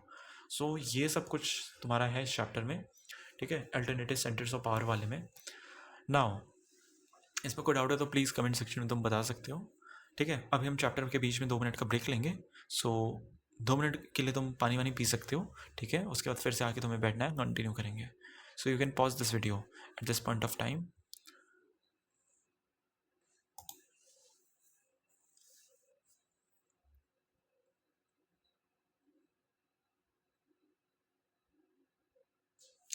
Now this chapter south Asia, इसको हम पढ़ने वाले हैं, ठीक है। साउथ एशिया में यार बहुत ही लिमिटेड मेरे को लगता है पेपर्स में आता है। पाकिस्तान से बहुत ही लिमिटेड सवाल आते हैं। हमने पूरे पाकिस्तान की जो क्रोनोलॉजी है उसको याद करना नहीं है तुमको। अगर तुम याद करने की कोशिश कर रहे हो इन दिनों, प्लीज़ उसको याद मत करो, कुछ फ़ायदा नहीं है उसका, ठीक है। कुछ इंपॉर्टेंट नेम्स हैं वही मैं बता दूंगा, याद कर लेना तुम लोग, उसी से काम हो जाएगा। सब कुछ पढ़ने की ज़रूरत नहीं है इसमें। साउथ एशिया क्या है? साउथ एशियन रीजन है, और क्या है, ठीक है। तो सदर्न पार्ट ऑफ एशिया को हम साउथ एशिया बोलते हैं। इसमें 8 नेशंस आते हैं, बांग्लादेश, भूटान, इंडिया, मालदीव्स, नेपाल, पाकिस्तान, श्रीलंका, और बहुत बार तो अफगानिस्तान को भी काउंट कर लेते हैं हम, ठीक है। नॉर्थ में हिमालयाज़ हैं, साउथ में और वेस्ट और ईस्ट में इंडियन ओशियन, अरेबियन सी है, बे ऑफ बंगाल है, ठीक है। तो ऐसा कुछ कर लो, ये इंडिया का साउदर्न कॉर्नर है, यहाँ पर हिमालयाज़ है, ठीक है, यहाँ पर अरेबियन सी है, बे ऑफ बंगाल है और इंडियन ओशियन है, ठीक है। अफगानिस्तान, म्यांमार को हम समटाइम्स इंक्लूड कर लेते हैं इस रीजन में। कल्चर, लैंग्वेज, सोसाइटी बहुत ज़्यादा डिफरेंट है इसमें, डाइवर्सिटी बहुत ज़्यादा है इस रीजन में। इंडिया में तुम देख लो कितनी ज़्यादा डाइवर्सिटी है, तो पूरे रीजन में तो होगी डाइवर्सिटी, ठीक है। तो अब हम पढ़ते हैं सीधा कंट्री वाइज, ठीक है।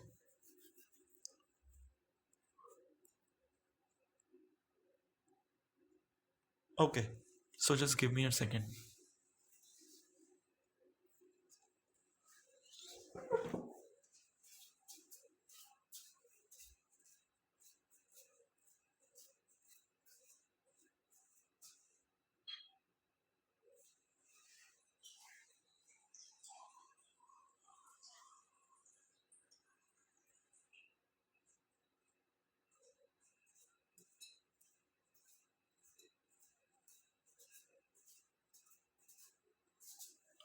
ओके, सो सबसे पहले हम बांग्लादेश के बारे में पढ़ेंगे, ठीक है। Bangladesh, let me zoom in. Okay, होता क्या है, 1947 से 1971 तक बांग्लादेश जो होता है वो पार्ट होता है ईस्टर्न पाकिस्तान का, दैट इज़ ऑफ पाकिस्तान का पार्ट होता है, ठीक है। लेकिन पाकिस्तानी लोग क्या कर रहे होते हैं, वो उर्दू बोलने वाले और जो बंगाली बोलने वाले थे, ठीक है, इन दोनों में डिवाइड क्रिएट करते हैं, और जो उर्दू लैंग्वेज होती है उसको ज़्यादा सुप्रीम मानते हैं, और जो बंगाली बोलने वाले जो मुस्लिम्स होते हैं उनको सेकंड क्लास सिटीजन्स मानते हैं, ठीक है। तो डिसकंटेंट फैलता है, ठीक है, उर्दू को ज़बरदस्ती बुलवाने पे और पॉलिटिकल डोमिनेंस पे, ठीक है। पॉलिटिकली भी तो डोमिनेट कर रहे थे जो वेस्टर्न पाकिस्तान वाले थे वो। 1970 में इलेक्शंस होते हैं, 70 से पहले तक इनका कत्लेआम चल रहा होता है बांग्लादेश में, ठीक है। इन मुस्लिम्स को मार रहे होते हैं उर्दू वाले लोग, ठीक है। एंड 70 के इलेक्शन में एक स्ट्रेंज चीज़ होती है, शेख मुजीबुर रहमान की जो पार्टी होती है अवामी लीग, ये इलेक्शन लड़ती है और सारे के सारे सीट जीत जाती है बांग्लादेश के, और मेजॉरिटी में आ जाती है, ठीक है। लेकिन होता क्या, शेख मुजीबुर रहमान को प्रेसिडेंट या सॉरी प्राइम मिनिस्टर नहीं बनने दिया जाता है, बिकॉज ऑफ ये इनका जो रेशियल सुपियोरिटी का जो मिथ था उसको लेकर के, ठीक है। तो उन्होंने प्रोटेस्ट चालू किया। 1971 में क्या हुआ, पाकिस्तान ने बुरी तरीके से बंगाली मूवमेंट को सप्रेस करने की कोशिश करी। इंडिया ने इस चीज़ को देखा और सपोर्ट करने लग गए बांग्लादेश के इंडिपेंडेंस को। क्यों? बिकॉज इंडिया में बहुत सारे बांग्लादेशी लोग आ रहे थे उस टाइम पे, डर के मारे, पाकिस्तान के क्रैकडाउन के डर के मारे। तो इंडिया को कुछ ना कुछ करना था। इंडिया वॉर पे चला गया पाकिस्तान के साथ, और बांग्लादेश का बर्थ हो गया उसी साल दिसंबर में, ठीक है। 93,000 सरेंडर, याद होगा तुमको। तो बांग्लादेश बना उस साल, एंड 1971 के बाद से बांग्लादेश की अपनी इंडिपेंडेंट हिस्ट्री शुरू होती है। मुजीबुर रहमान 1975 में क्या होता है, चेंज क्या करते हैं, कॉन्स्टिट्यूशन चेंज करते हैं, और कॉन्स्टिट्यूशन को मल्टी पार्टी से वन पार्टी सिस्टम बना देते हैं, ठीक है। कुछ लोगों को पसंद नहीं आता है पार्टी में ही, वो असैसिनेट कर देते हैं, उनको मार देते हैं गोली से। 79 में क्या होता है, ज़ियाउर रहमान आ जाते हैं, ठीक है, मिलिट्री रूल लेकर के अपना बांग्लादेश नेशनल पार्टी बनाते हैं, खुद को इलेक्शन जितवा लेते हैं, ठीक है। इनको भी मार दिया जाता है, फिर ऐसे चलता रहता है। उसके आगे तुमको याद करने की ज़रूरत नहीं है, ठीक है। ओके, इंडिया के साथ कुछ इश्यूज हैं बांग्लादेश के, ठीक है। गंगा ब्रह्मपुत्रा के वाटर रिवर को लेके डिस्प्यूट है, ठीक है। एक और नदी है, ये कौन सी नदी है यार, मैं भूल रहा हूँ, तीस्ता रिवर है, तीस्ता रिवर को लेकर डिस्प्यूट है, TEESTA, इलीगल माइग्रेशन का सबसे बड़ा इशू है, तुमको पता ही है। गैस एक्सपोर्ट को नेपाल और बांग्लादेश के बीच में जो गैस एक्सपोर्ट होता है, एनर्जी एक्सपोर्ट होता है, ट्रांसमिशन जो होती हैं, उसको इंडिया हमेशा से रिफ्यूज़ करता हुआ है। ठीक है, बांग्लादेश भी रिफ्यूज़ करता हुआ है। हम नॉर्थ ईस्ट के साथ हम पाइपलाइन बनाना चाहते थे, बांग्लादेश ने मना कर दिया था, तो हमने भी मना कर दिया, सिंपल बात ही है। तो ये एक इशू है इंडिया के साथ बांग्लादेश का। सो आई होप यहाँ तक तुमको समझ में आया होगा। यही एग्जैक्ट पॉइंट तुम्हारे NCERT में लिखे हैं और यही तुमको लिखना भी है एग्ज़ाम में। सो यही तुमको पढ़ना है, ठीक है। देन हम पाकिस्तान पे आते हैं। नाउ पाकिस्तान में चीज़ें अलग हैं। पॉलिटिकल इंस्टेबिलिटी है, कोई प्राइम मिनिस्टर अभी तक पूरे टर्म 5 साल का टर्म होता है, किसी ने पूरा टर्म कंप्लीट ही नहीं किया है। ठीक है, मिलिट्री डेमोक्रेटिक रूल है, तुमको सब पता ही है। इवेंट्स क्या होते हैं, अयूब खान कॉन्स्टिट्यूशन बनता है 1956 में, और अयूब खान तुरंत कॉन्स्टिट्यूशन बनते ही मिलिट्री टेक ओवर हो जाता है। 71 में यही वॉर लड़ते हैं और हार जाते हैं और बांग्लादेश जीतता है। 71 से 77 जुल्फिकार अली भुट्टो जो होते हैं पावर में रहते हैं, जो कि डेमोक्रेसी के पार्ट होते हैं। इसके आगे कुछ याद करने की ज़रूरत नहीं है, बहुत यूजलेस थिंग है। ठीक है, कभी भी गवर्नमेंट ऐसे नहीं पूछेगी, CBSE कभी भी ऐसे क्वेश्चंस नहीं पूछेगी तुमसे। ठीक है यहाँ तक? ऑल राइट, आगे बढ़ते हैं। सो क्वेश्चन जो पूछा जा सकता है वो ये है कि पाकिस्तान और इंडिया सेम टाइम पे आज़ाद हुए, लेकिन पाकिस्तान में डेमोक्रेसी क्यों नहीं है, क्यों स्ट्रगल करी हो डेमोक्रेसी में? बिकॉज यार देखो, मिलिट्री इंटरवेंशन हमेशा से रहे हैं। इलेक्टेड गवर्नमेंट जो होती थी वो अथॉरिटेरियन रिजीम से रिप्लेस हो जाती थी। क्यों? क्योंकि होता क्या था, ये लोग जानबूझ के इंडिया के साथ कॉन्फ्लिक्ट मोल लेते थे, और इंडिया के साथ कॉन्फ्लिक्ट जब होता था वो प्रो मिलिट्री ग्रुप्स को क्या करता था, फ्यूल अप करता था। ठीक है, और डेमोक्रेसी को वीक दर्शाता था। ये कहता था कि इंडिया को काउंटर करने के लिए प्रो मिलिट्री ग्रुप्स ही काफ़ी हैं, और डेमोक्रेसी तो एक वीक इंस्टीट्यूशन है, कमज़ोर बनाएगा कंट्री को। वीक डेमोक्रेसी, लेकिन फिर भी प्रो डेमोक्रेटिक सेंटिमेंट था लोगों में बहुत हद तक। जो वेस्टर्न नेशंस थे वो चाहते ही नहीं थे पाकिस्तान डेमोक्रेसी बने, और USSR को रोकने के लिए USA क्या करता था, पाकिस्तान में मिलिट्री को बहुत ज़्यादा सपोर्ट करता था, एंड वहीं से ट्रेनिंग करा के अपने जो मुजाहिदीन होते थे, ठीक है, मुजाहिदीन को ट्रेन करके USSR से लड़ने के लिए भेजता था अफगानिस्तान में। इसकी वजह से क्या हुआ, पॉसिबल ही नहीं था डेमोक्रेसी आना पाकिस्तान में। अगर तुम ही सोचो, पाकिस्तान में अगर डेमोक्रेसी आ सकती थी और अगर आ जाती तो क्या USA के लिए ईजी होता ये सब करना? कभी नहीं। तो USA कभी नहीं चाहता था। ह्यूमन राइट्स अब्यूज़ होते थे, प्रेस सप्रेशन होता था, मीडिया की कोई फ्रीडम नहीं थी, फ्रीडम ऑफ प्रेस नहीं था पाकिस्तान में, अभी भी नहीं है। ठीक है, सो ये कुछ रीजन्स थे जिसकी वजह से पाकिस्तान में डेमोक्रेसी आई नहीं भाई कभी अभी तक। ठीक है, फिर मालदीव्स है। मालदीव्स मेरे ख्याल से तुम लोग पढ़ लोगे। मालदीव इंडियन रिलेशन ज़्यादा इंपॉर्टेंट है, वो तुम लोग को पढ़ना ज़्यादा इंपॉर्टेंट लगता है मेरे ख्याल से। ठीक है, बहुत ही फ्रेंडली रिलेशन है। इंडिया ने मालदीव्स को हेल्प करी थी तमिल मर्सिनरी अटैक जो हुआ था 1988 में। प्रेसिडेंट या प्राइम मिनिस्टर को कब्जा लिया था इन्होंने, हॉस्टेज बना लिया था उसको छुड़वाने में, और इकोनॉमी और टूरिज्म में बहुत ज़्यादा हेल्प करती है इंडिया मालदीव्स की। ठीक है, ये सब देख लेना, मालदीवियन नेशनल पार्टी MDP। ठीक है, ये सब तुम लोग को याद होना चाहिए, इसकी फुल फॉर्म्स वगैरह। देन हम श्रीलंका पे आते हैं। श्रीलंका का सबको पता ही है, क्लास 10th में तुम लोगों ने पढ़ा ही था, बट हम फिर से रिफ्रेश करते हैं। 1948 में इंडिपेंडेंस मिलता है। सिनाला वर्सेस तमिल कॉन्फ्लिक्ट होता है, जैसे उर्दू वर्सेस बंगाली मुसलमान का कॉन्फ्लिक्ट होता है पाकिस्तान में, वैसे यहाँ पर होता है क्या है, एक तमिल मिलिट्री नेशनलिज्म इरप्ट होता है जिसका नाम होता है LTTE। इनके ऑर्गेनाइजेशन का नाम होता है LTTE, liberation tigers of Tamil Eelam. ठीक है, ये इंडिपेंडेंट तमिल स्टेट की मांग करने लग जाते हैं और बोलते हैं कि हम नॉर्थ ईस्टर्न श्रीलंका से कट होकर के अलग से कंट्री बना लेंगे। ठीक है, तमिल जो है वो बना लेंगे, तमिल एलम बना लेंगे।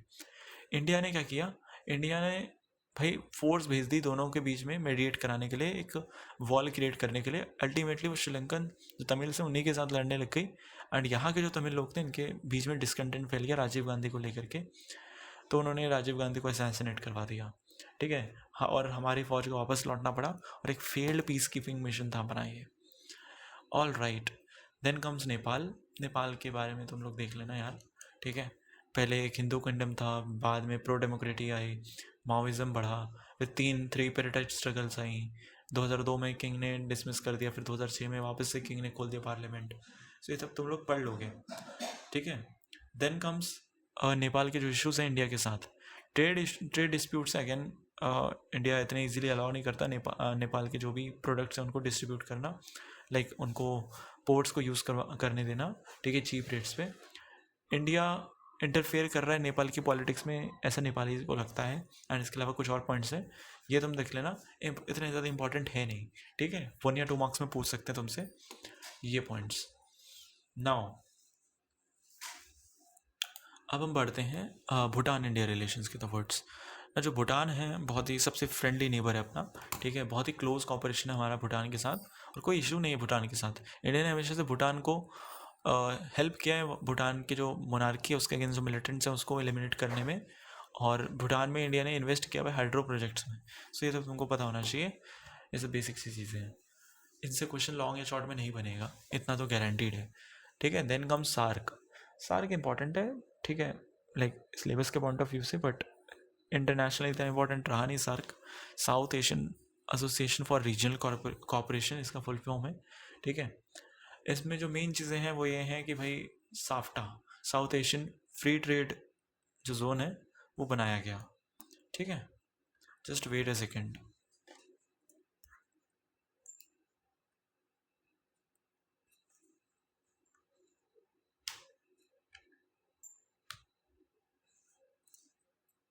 ओके, ठीक है।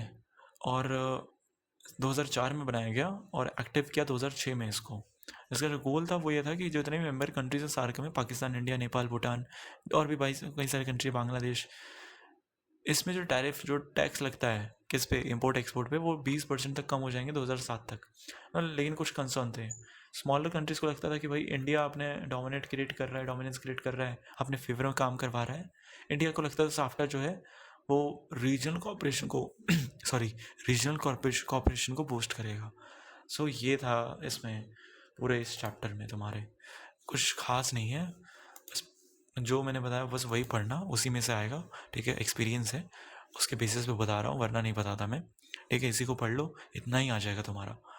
देन कम्स ये वाला chapter, international organisation. Now again हम 1-2 मिनट का वीडियो लेंगे, ठीक है, यू कैन स्किप, एंड तुम लोग वापस से देख सकते हो पिछला एक बार समअप करने के लिए। एक बार बस वीडियो ही तुमको देखनी है, बाकी कुछ नहीं करना है, तुमको कुछ लिखने के लिए नहीं बोल रहा मैं, ठीक है। So will take a break of 30 seconds again.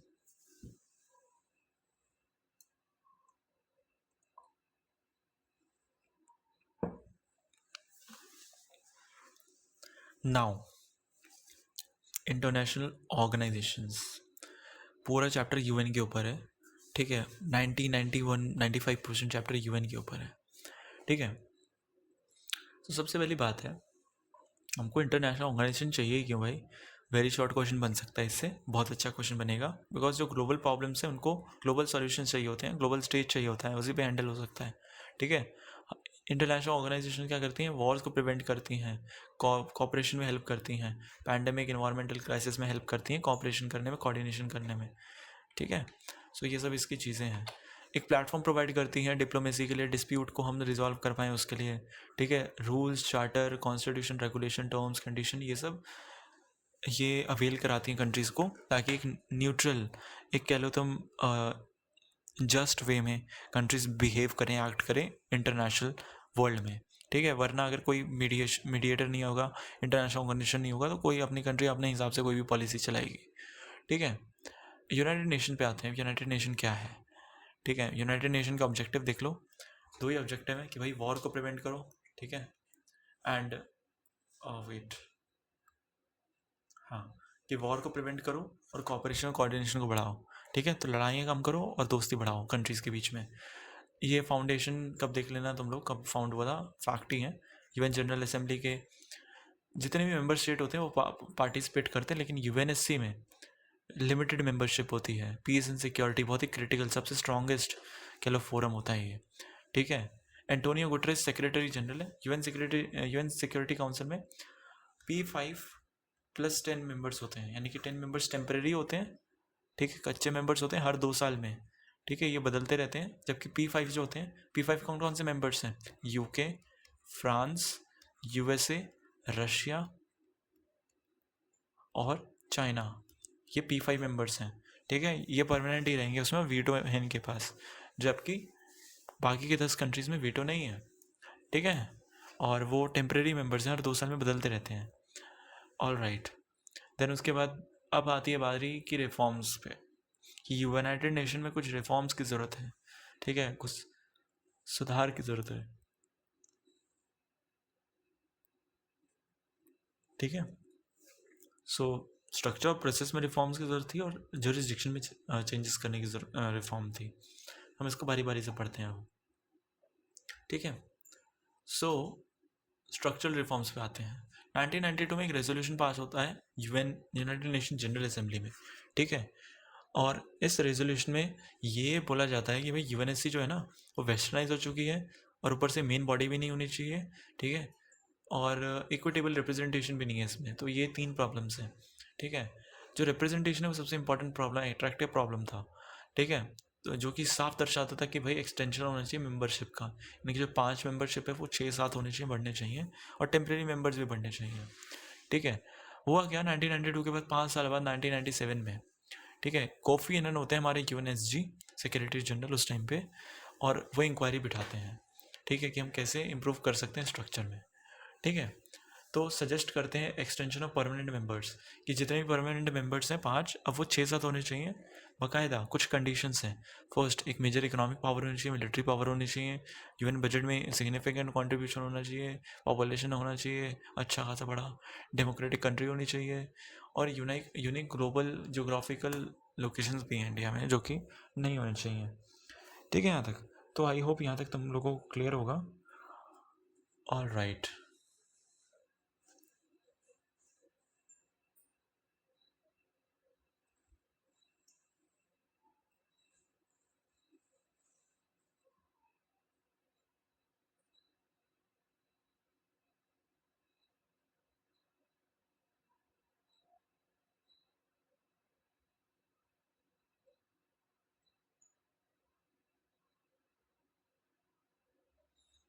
Okay, so now comes jurisdiction में रिफॉर्म्स। एरिया अंडर अथॉरिटी को हम ज्यूरिसडिक्शन बोलते हैं। तो 2005 में 60 साल बना रही थी अपने यूनाइटेड नेशन इस्टेब्लिशमेंट के, बट इन्होंने रिव्यू बिठाया, ठीक है। रिव्यू क्या बिठाया, यूएन का ज्यूरिसडिक्शन को हम इम्प्रूव करेंगे, कुछ स्टेप्स लिए उन्होंने। पीस बिल्डिंग कमीशन को हम इस्टेब्लिश करेंगे, ठीक है, वर्ल्ड में पीस और लाने के लिए अच्छे से एक्सेप्ट करेंगे रिस्पॉन्सिबिलिटी, ठीक है, जब भी नेशनल गवर्नमेंट फेल हो जाती है, और बाकी अदर चेंजेस ये सब तुम देख लेना, ठीक है। ये सब कई बार पूछ लेते हैं तुमसे 1 मार्क में या 2 मार्क्स में, शॉर्ट में ये सब कभी नहीं पूछेंगे तुमसे, ठीक है ना। ये जो रिफॉर्म्स हैं, इंडिया के साथ क्या रिलेशंस हैं इस रिफॉर्म्स के। इंडिया ने हमेशा से रिस्ट्रक्चरिंग और एक्सपेंशन को, यूएनएससी के एक्सपेंशन को सपोर्ट किया हुआ है, ठीक है। इंडिया बिलीव करती है कि जितने भी डेवलपिंग नेशंस हैं वो अंडर रिप्रेजेंटेड हैं, उनको ठीक से रिप्रेजेंटेशन नहीं मिली हुई है, ठीक है। और एक परमानेंट मेंबर्स की एक्सटेंशन होनी चाहिए, कंट्रीब्यूशन जो होना चाहिए वो होना चाहिए, ठीक है। एक स्ट्रॉन्ग केस है लेकिन इंडिया का, दावेदार एक स्ट्रॉन्ग केस है, बिकॉज इंडिया की रैपिड इकोनॉमिक ग्रोथ भी है, स्ट्रेटेजिक जोग्राफिकल जियोपॉलिटिकल इन्फ्लुएंस भी है, यूएन पीस कीपिंग मिशन में बहुत ज़्यादा हेल्प करें इंडिया ने। चैलेंजेस क्या हैं, चाइना और पाकिस्तान के साथ डिस्प्यूट्स हैं, पॉवर्टी है, इकोनॉमिक क्राइसिस है इंडिया में, ठीक है। यूएन एक यूनिपोलर वर्ल्ड में कैसे काम करता है। यूनिपोलर वर्ल्ड तुमको पता है, जिसमें एक ही सुपर पावर है, उसमें यूनाइटेड नेशन कमज़ोर नहीं पड़ता, कमज़ोर तो पड़ जाता है, लेकिन ये बहुत सारी यूज़फुल चीज़ें कर देता है। जैसे 22% जो फाइनेंशियल कंट्रीब्यूशन है यूएसए देता है, लेकिन यूएसए के साथ बाकी कंट्रीज एक ऐसे प्लेटफॉर्म पे बात कर सकती हैं, वही बहुत बड़ी चीज़ है, ठीक है। सो ये बात है इसमें, आई होप यहाँ तक क्लियर होगा तुमको। नाउ कम्स, और कुछ है इसमें क्या, हाँ, now comes IMF and world bank and again world trade organisation.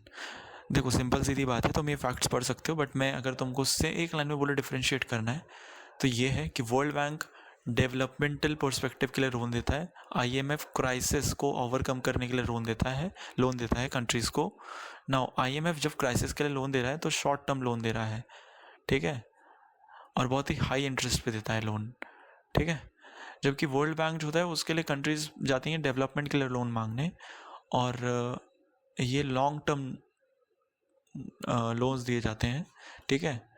तो ये बात है इसमें, और आराम से तुम्हारा टाइम भी आराम से चुकाने का, ठीक है। तो ये बात है इसमें IMF और वर्ल्ड बैंक में। इसके अलावा तुम देख लो कुछ फैक्ट्स हैं 1944 वगैरह, जो भी फैक्ट्स हैं मैं क्या ही बताऊँ, तुम लोग फैक्ट्स देख सकते हो, ठीक है। Then comes world trade organisation, ठीक है ना। वर्ल्ड ट्रेड ऑर्गेनाइजेशन भी फैक्ट ही है, तो तुम लोग देख लेना इसको भी। तो ये चैप्टर हो जाता है हमारा यहाँ पर ख़त्म, ठीक है। माइंड मैप से तुम लोग देख लेना।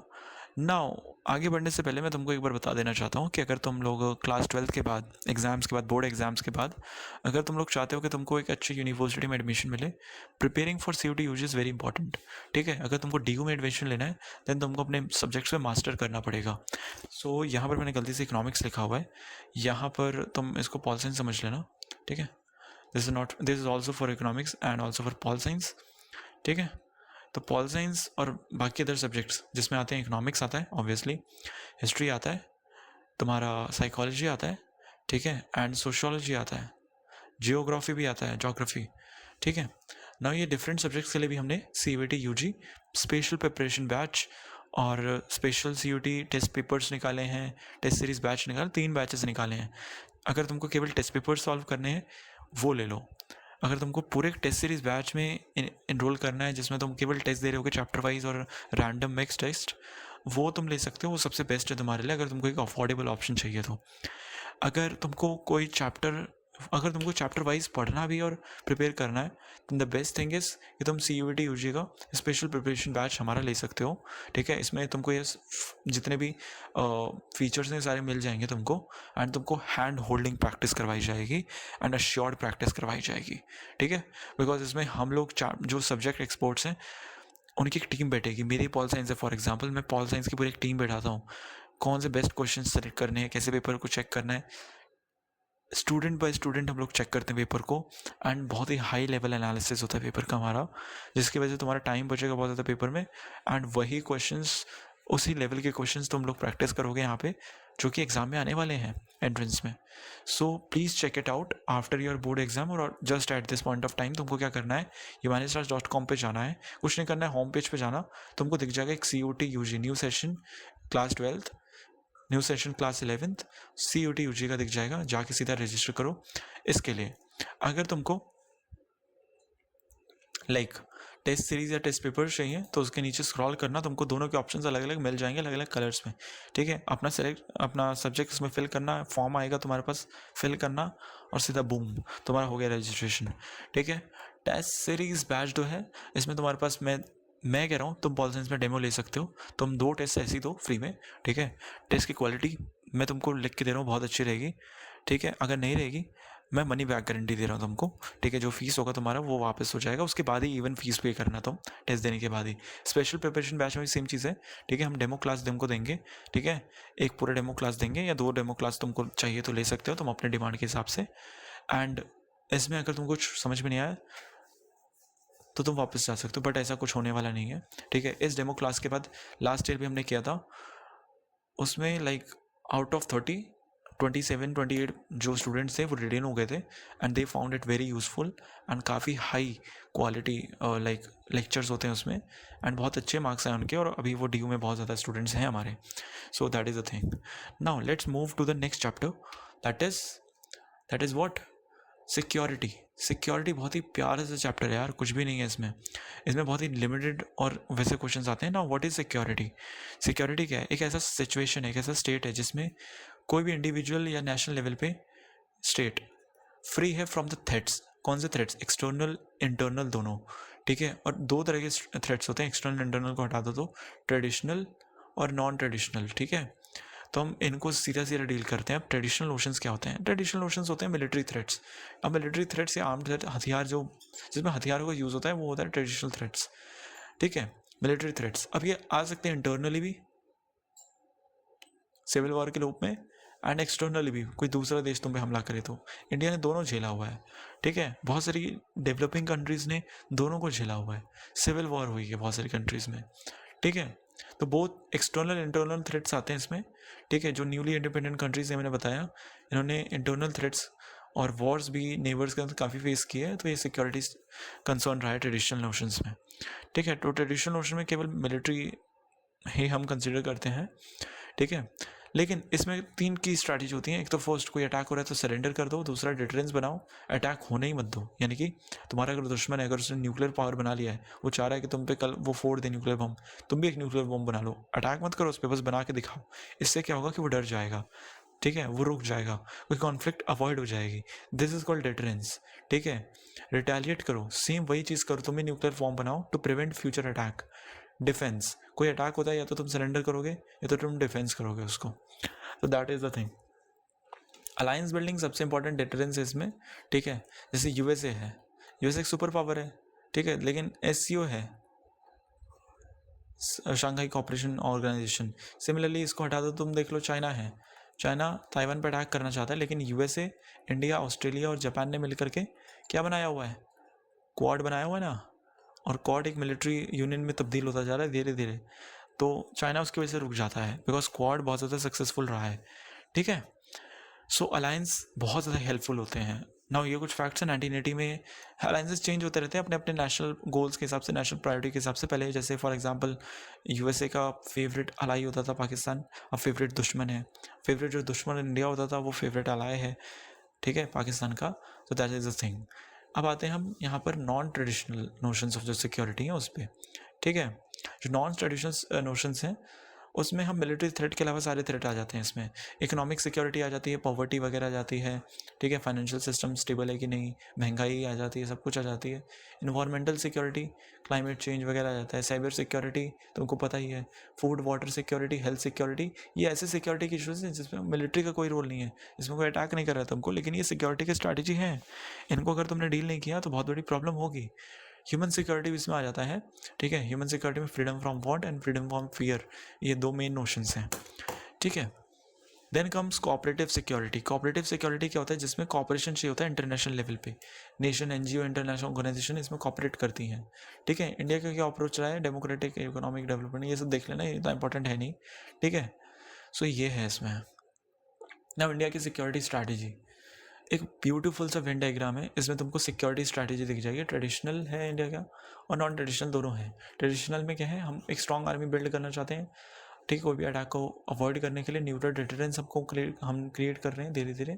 नॉन ट्रेडिशनल में तुम कह लो इन्वायरमेंटल सिक्योरिटी है, रीजन सिक्योरिटी है, नॉन अलाइनमेंट, डिप्लोमेसी, ये सब दोनों को जोड़े रखता है. ठीक है, तो ये चैप्टर भी तुम्हारा एक तरीके से हो गया ख़त्म. अब हम अगेन 1 मिनट का ब्रेक लेंगे, ड्रिंक्स ब्रेक अगेन, और तुम लोग भी इसमें रिवाइज रिकैप कर सकते हो जो भी तुमको करना है. ओके गाइस, मिलते हैं 1 मिनट के अंदर.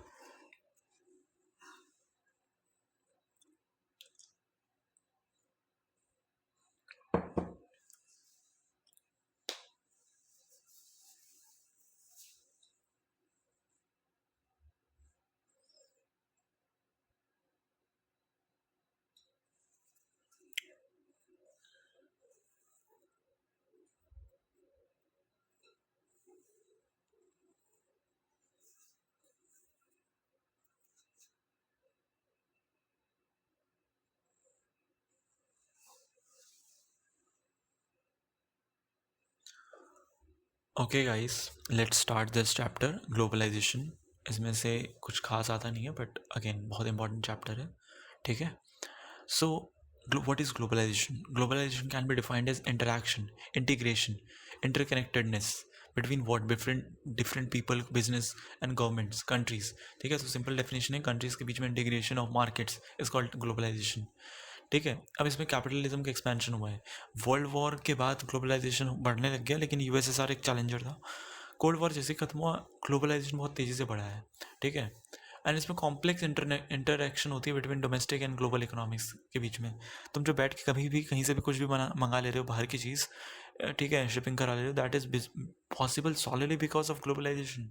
ठीक है, ना फीचर्स तुमको भी याद रखने, फ्लो ऑफ आइडियाज़ होते हैं, फ्लो ऑफ फंड्स होते हैं, flow of people and I guess flow of technology भी होती है, ग्लोबल इंटरकनेक्टेडनेस. बट ये 3 तुमको मेन है बिकॉज एनसीईआरटी में 3 दी हुई हैं.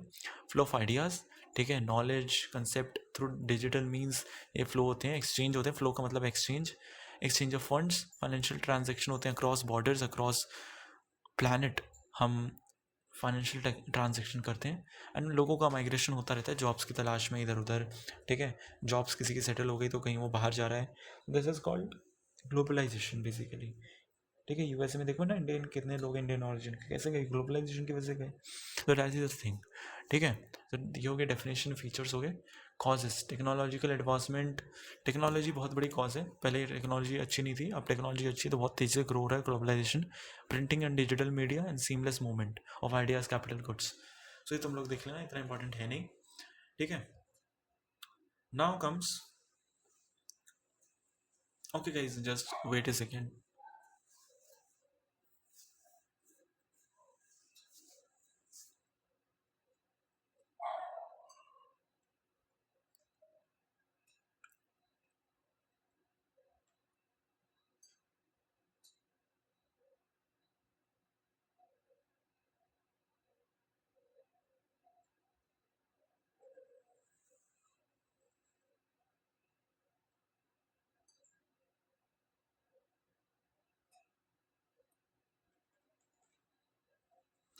Okay guys, so let's continue. Consequences क्या हैं ग्लोबलाइजेशन के? First is political, economic and cultural consequences. Political, economic और कल्चरल में हम तीनों में पॉजिटिव नेगेटिव्स देखेंगे. कल्चरल में ज़्यादातर नेगेटिव तुमको दिखेगा. ठीक है. तो पॉलिटिकल कंसिक्वेंसेस वगैरह तुमको कुछ नहीं करना है, बस पढ़ना है यहाँ पे. ठीक है. स्टेट सॉवरेनिटी को हम यहाँ पर चैलेंज करते हैं. गवर्नमेंट के पास कुछ ज़्यादा रह नहीं जाता है. ठीक है. गवर्नमेंट सिक्योरिटी पे ज़्यादा फोकस करती है. वेलफेयर स्टेट से स्मॉलर गवर्नमेंट आ जाती है. सो ये सब तुम देख लेना. पॉलिटिकल, इकोनॉमिक में भी तुम देखोगे कुछ पॉजिटिव है कि भाई नया ज़्यादा कस्टमर्स को चॉइसेस मिलती हैं, ज़्यादा एम्प्लॉयमेंट आती है, लेकिन एट द सेम टाइम महंगाई बढ़ती है. ठीक है. अनइक्वल डिस्ट्रीब्यूशन होता है. सो ये सब चीज़ें. कल्चरल में भी ये देखोगे तुम, मैकडोनल्डाइजेशन वाला टर्म तुम पढ़ोगे. ठीक है. होमो का, जिसको हम प्यार से कल्चरल होमोजेनाइजेशन बोलते हैं. जैसे मेजर सुपर पावर जैसे यूएसए है ना, यूएसए अपने कल्चर को बाकी XYZ कंट्री पे थोप रही है with the help of globalisation. India में काम हो चुका है. काफ़ी सारी कंट्रीज रजिस्ट कर रही हैं, इस चीज़ को रोक रही हैं, बट इंडिया में काम हो चुका है. ठीक है. इंडिया में नेटफ्लिक्स देखो, मैकडोनल्ड्स देख लो, बहुत सारी कंट्रीज देख लो, कंपनीज देख लो आ गई हैं, बिकॉज इंडिया में डिमांड बढ़ रही है इन सब चीज़ों की. तो दैट इज़ अ थिंग. ये सब तुम लोग देख लेना. ठीक है. Now comes India in globalisation.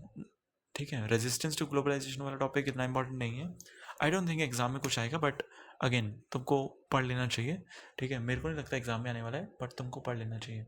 Indian globalisation is the only most important topic जो कि बनता है इस चैप्टर में. इंडिया ने एक्सपीरियंस किया ग्लोबलाइजेशन को. कॉलोनियल टाइम्स में ब्रिटिश ने इंडिया को एक्सप्लॉइट किया. ठीक है. इंडिपेंडेंस के बाद तुम देखोगे प्रोटेक्शनिज्म की हमने पॉलिसी अपनाई, बिकॉज यहाँ पर इंडस्ट्री थी ही नहीं, बहुत कमज़ोर थी. तो अगर हम बाहर की इंडस्ट्रीज़ को अलाउ कर देते तो वो तो बेच देती सामान, बट यहाँ की इंडस्ट्री उसका क्या. ठीक है. इसलिए हमने प्रोटेक्शनिज्म, हमने रिस्ट्रिक्ट कर लिया फॉरेन ट्रेड को टू प्रिवेंट इकोनॉमिक डिपेंडेंस. ठीक है. और फिर एक क्लोज्ड इकोनॉमी हो गई हमारी. ठीक है. फिर धीरे धीरे हमने 1991 में क्या किया, इकोनॉमिक रिफॉर्म्स लेके आए, डीरेगुलेशन किया, बहुत सारी चीज़ें करी, वो सब करें हमने. ठीक है. तो बेसिकली ये है चैप्टर में, और ये चैप्टर भी यहाँ पर ख़त्म हो जाता है. एंड अब हम लास्ट चैप्टर पे आ जाते हैं. अगेन इसके लिए हम 1 मिनट का फिर से मौन व्रत रखेंगे, बिकॉज ये लास्ट चैप्टर है एंड फर्स्ट बुक तुम्हारा RIP होने वाला है. So let's take a break of 1 minute. अगर तुमको ग्लोबलाइजेशन फिर से पढ़ना है, दोबारा से वापस से जाके पीछे देख लो.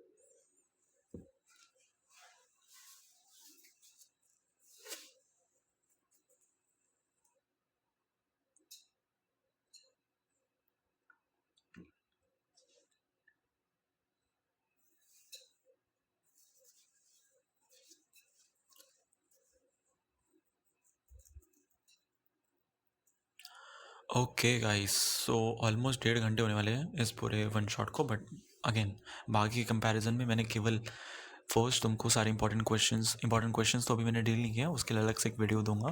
बट फर्स्ट मैंने तुम सभी को इंपॉर्टेंट टॉपिक्स बताए हैं, साथ ही में जितने भी बाकी टॉपिक्स हैं सबके माइंड मैप्स दिए हैं. सो प्लीज़ इन सबको एक बार पढ़ लेना. बट जिनको मैंने मना किया यार, उनको 1-2 बार पढ़ने के अलावा मेरे को नहीं लगता तुम बार बार पढ़ने की ज़रूरत है. ठीक है. थ्रू आउट द वीडियो तुमको पता लग गया कि इस चैप्टर में से कौन सा इंपॉर्टेंट टॉपिक है. ठीक है. इवन मैं जब क्वेश्चंस बताऊंगा तो तुम और ज़्यादा क्लियर हो जाओगे. ठीक है. किसी और वीडियो में जो कि कल आ जाएगी, जिसमें मैं ये बताऊंगा कि कौन कौन से क्वेश्चंस आने की पॉसिबिलिटी है सबसे ज़्यादा. And I guess 30 to 40 questions में, आई गेस 20-25 क्वेश्चंस मैं बताऊंगा, उनमें से क्वेश्चंस आ जाएंगे तुम्हारे. सो बिगेस्ट पेपर लीक टाइप का क्वेश्चन कह सकते हो.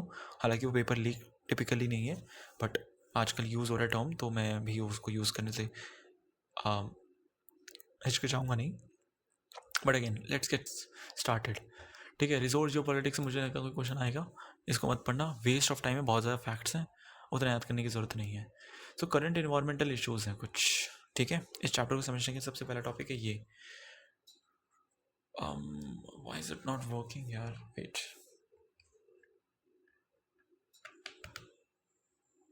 ओके. ठीक है. ग्लोबल पॉलिटिक्स जो है वो पॉवर्टी पे, डिसीजेस पे ज़्यादा फोकस करता है. ना जो ये जो ग्लोबल इश्यूज़ हैं इसमें गवर्नमेंट अकेले कोई एक देश की गवर्नमेंट नहीं सॉल्व कर सकती ये चीज़ें, ठीक है। इन्वायरमेंट अगर एक कंट्री पूरे इन्वायरमेंट को तहस नहस कर रहा है तो असर सब पे पड़ता है, तो एक कंट्री उसको सॉल्व नहीं कर सकती, उसमें ग्लोबल कॉपरेशन चाहिए। तो इन्वायरमेंटल क्राइसिस किस तरीके से हो रही है वो देखो तुम, स्कार्सिटी हो रही है एग्रीकल्चर लैंड की, सॉइल फर्टिलिटी गिरती जा रही है, ओवर ग्लेजिंग हो रही है, ठीक है, वाटर लेवल गिर रहे हैं, ठीक है। यूएनडीपी की 2006 की रिपोर्ट आई थी, अगेन 1 मार्क्स के हिसाब से, एमसीक्यू के हिसाब से बहुत इंपॉर्टेंट है। 1.2 बिलियन जो है लोग वो सेफ ड्रिंकिंग वाटर भी नहीं है, 2.6 बिलियन लोगों के पास सैनिटेशन भी नहीं है, जिनमें से और 3 सॉरी जो 3 मिलियन बच्चे हैं वो एनुअली मर जाते हैं सैनिटेशन नहीं होने की वजह से। सो that is a global issue, right, एक ग्लोबल इशू है, ठीक है। नाउ अब आता है यहाँ पे तुम्हारा अर्थ समिट।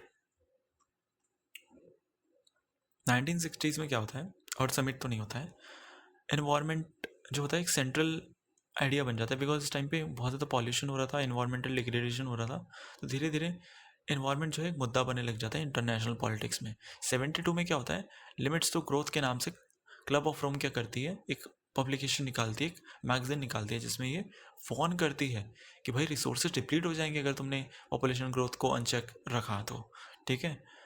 1987 में ब्रटलैंड कमीशन की रिपोर्ट आती है, इन्होंने first time sustainable development word को यूज़ किया, ठीक है, जिसका मतलब होता है बैलेंसिंग ग्रोथ एंड एनवायरनमेंट, ठीक है, economic growth basically.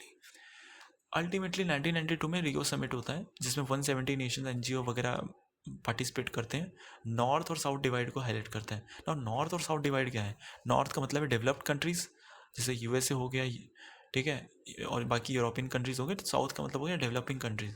Develop countries के लिए इन्वायरमेंटल इशूज़ मेन प्रायोरिटी पे थे, जबकि डेवलपिंग कंट्रीज़ के लिए अभी डेवलपमेंट ज़्यादा इंपॉर्टेंट था, ठीक है। उन्होंने ये रीज़न दिया कि भाई डेवलप कंट्रीज़ तो हमको एक्सप्लोर कर करके पॉल्यूशन उस टाइम पे कर करके डेवलप हो गए, लेकिन जब हमारी बारी आई तो अब हमको डेवलप नहीं होने दे रहे, ठीक है। बट फिर भी 1991 में क्या 1992 में क्या किया गया, एजेंडा 21 साइन किया गया, ठीक है। एंड एक डिबेट थी कि सस्टेनेबल डेवलपमेंट को प्रायोरिटाइज किया जाना चाहिए इकोनॉमिक डेवलपमेंट के ऊपर। सो ये डिबेट थी इसमें, ठीक है। नाउ देन कम्स तुम्हारा डिफ्रेंशिएटेड बट कॉमन रिस्पॉन्सिबिलिटी।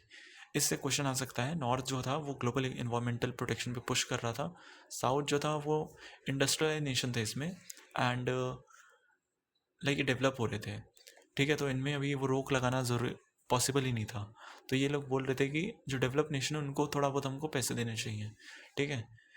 तो ये कुछ फैक्ट्स हैं, बाकी क्योटो प्रोटोकॉल वगैरह तुम लोग देख लेना, ठीक है। देन कम्स तुम्हारा आई गेस इंडिया की environmental policy, common property resource भी कुछ खास नहीं है, ठीक है। देखो ग्लोबल कॉमन्स होता है एक, और एक होता है सीपीआर, दोनों में डिफरेंस यही है, एक सिंपल डिफरेंस है, ग्लोबल कॉमन्स इंटरनेशनली किसी भी कंट्री को बिलोंग नहीं करते, जबकि कॉमन प्रॉपर्टी रिसोर्सेज किसी भी इंडिविजुअल किसी भी ऑर्गेनाइजेशन को बिलोंग नहीं करते, वो एक देश को बिलोंग करते हैं। फॉर एग्जांपल पार्क्स, ठीक है, फॉर एग्जांपल रिवर्स, ये कॉमन प्रॉपर्टी रिसोर्सेज हैं, लेक्स, माउंटेन्स, ये सीपीआर्स हैं, ठीक है, बिकॉज ये किसी ना किसी पर्टिकुलर कंट्री को तो बिलोंग करते हैं, लेकिन किसी खास इंडिविजुअल को बिलोंग नहीं कर सकते ये लोग, ठीक है। जबकि ग्लोबल कॉमन्स में किसी भी कंट्री को बिलोंग नहीं करते, अंटार्कटिका, स्ट्रेटोस्फीयर, ये सब आ जाते हैं, ओशन बर्ड उसमें। इंडिया की environmental policy, Kyoto protocol India ने साइन किया हुआ है, ठीक है, रेटिफाई किया हुआ है। इंडिया यूएनएफसीसी में रिस्पॉन्सिबिलिटी को लेने के लिए एम्फेसाइज करता है, ठीक है, और फाइनेंशियल टेक्नोलॉजिकल एड मांगता है डेवलपिंग कंट्रीज़ के लिए, डेवलप कंट्रीज से हमेशा से। उसके बाद कुछ फैक्ट्स हैं, ये सब तुम देख लेना, और चैप्टर तुम्हारा यहाँ पर ख़त्म हो जाता है, ठीक है। सो ये चैप्टर यहाँ पर ख़त्म होता है और हो गया तुम्हारा एक खल्लास। अगेन CVT UG के लिए तुम लोग अभी से रजिस्टर कर दो, बिकॉज यहाँ पर बहुत ही स्टडी तरीके से पढ़ाई होगी। अभी तो मैंने यूट्यूब वन शॉट दे दिया, बिकॉज तुम लोगों को बोर नहीं करना मुझे 3-3 4-4 घंटे का वीडियो देके, मुझे सिंपली वो बताना था जो कि बोर्ड एग्जाम में आने वाला है, वही समझाना था, ठीक है। बाकी तुम फैक्ट शीट इतने सिंपल है, अगर तुम देख लोगे माइंड मैप्स तुम आराम से टॉप कर लोगे बोर्ड एग्जाम में। So please in mind maps को देख लेना, और प्लीज़ चेकआउट जो हमारे CUT UG के आने वाले वैसे रजिस्ट्रेशन ओपन है, ये जो प्रोग्राम्स है इसको तुम रजिस्टर कर सकते हो अपने वेबसाइट, दैट इज़ कौन सा वेबसाइट है, humanitas.com, इससे, ठीक है, जो कि यहाँ लिखा हुआ है ऊपर। So this is all for this video. हम इंपॉर्टेंट क्वेश्चंस को भी डील करेंगे इस वीडियो में नहीं, अगले किसी वीडियो में. एंड तब तक के लिए आप चैनल को सब्सक्राइब कर लो प्लीज़. एंड काफ़ी मेहनत लगती है वीडियो रिकॉर्ड करने में, तो प्लीज़ एक बार कमेंट या फिर लाइक वगैरह भी कर देना तुम लोग. And thanks for watching. Keep learning. ठीक है. We wish you a very good exam. Thanks.